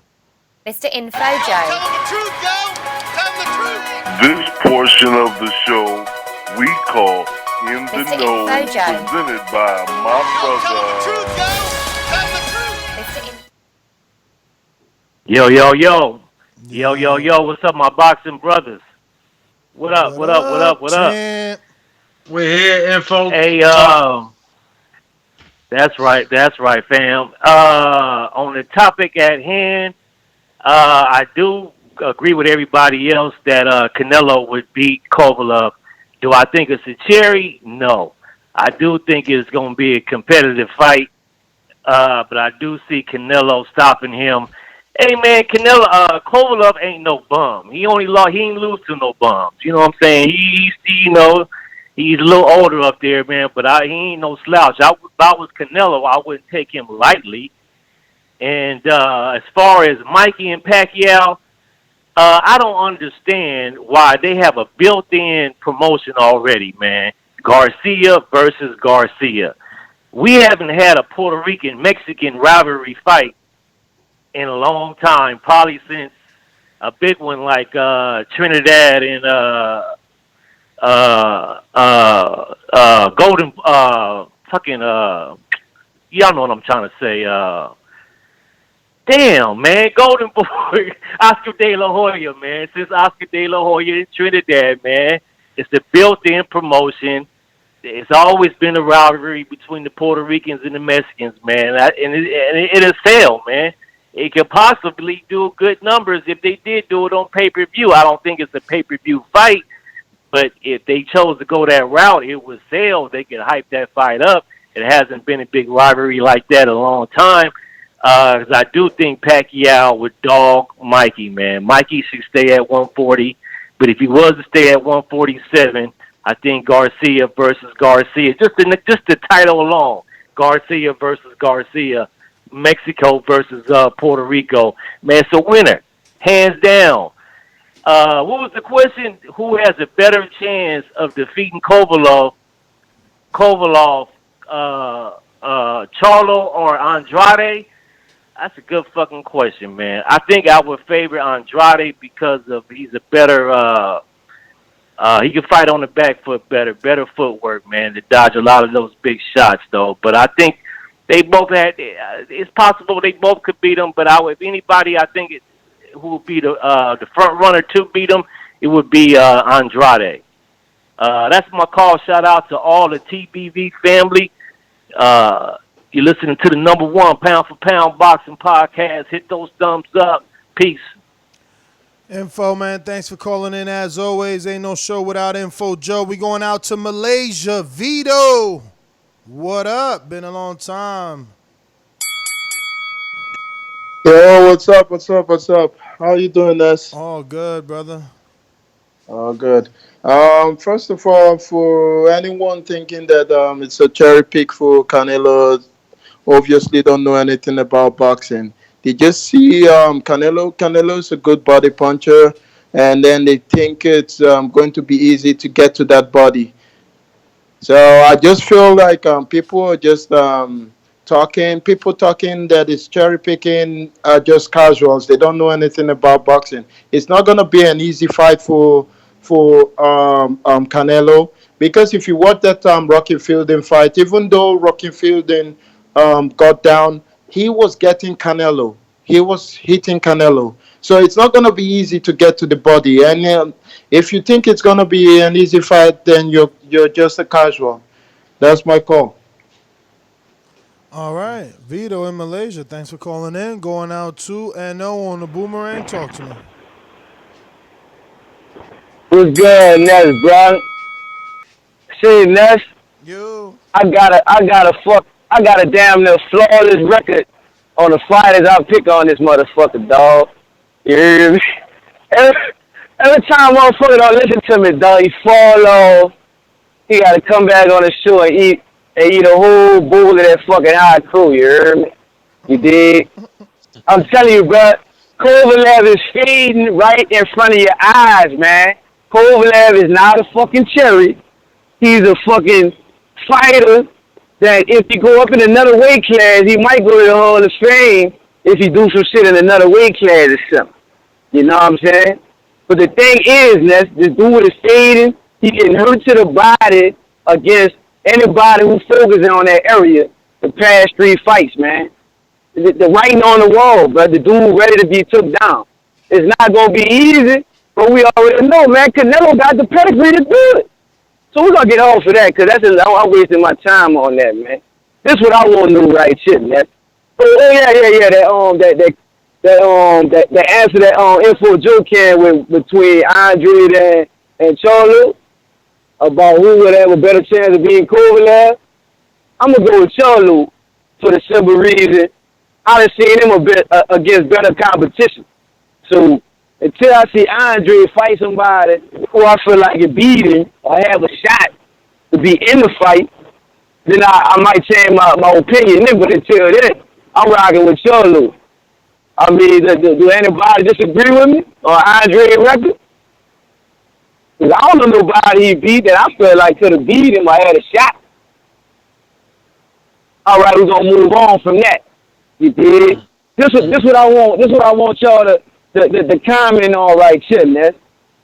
If Spence stop Porter, will he get full credit for that knockout if he do it?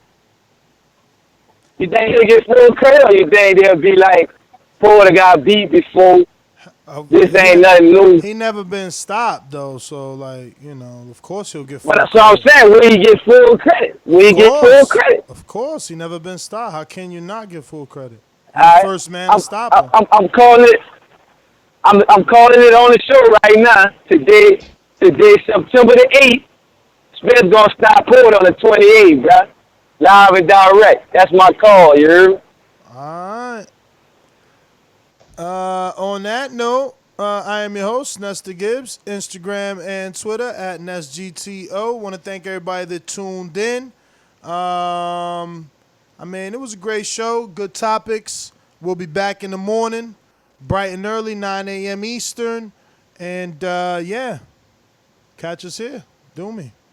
And my name is Alex _ Look at me, my name is _ And I'm Alex Doomsday Linus. You can catch me on IG, Alex _ Doomsday _ LAINEZ. Catch me on Twitter, Alex Linus TVV. Don't forget to go check out our Patreon page. We have the Border Wars series this week. It's happening this week, so there'll be some the sixth series that we post up there on the Patreon is only available for our Patreon supporters. A lot of extra goodies out there. Make sure you check out the page. Get yourself that $3 cup, $5 access to get you, most of everything. And check out the page, man. There's different strokes for different folks on there, different budgets. You will be supporting us. This is what we do for a living. And like my man Ness said the last show, just trying to keep us all in a place where we can actually live off this stuff and bring you the best boxing news and the best of us. So thank you. Peace. Morning time, fellas.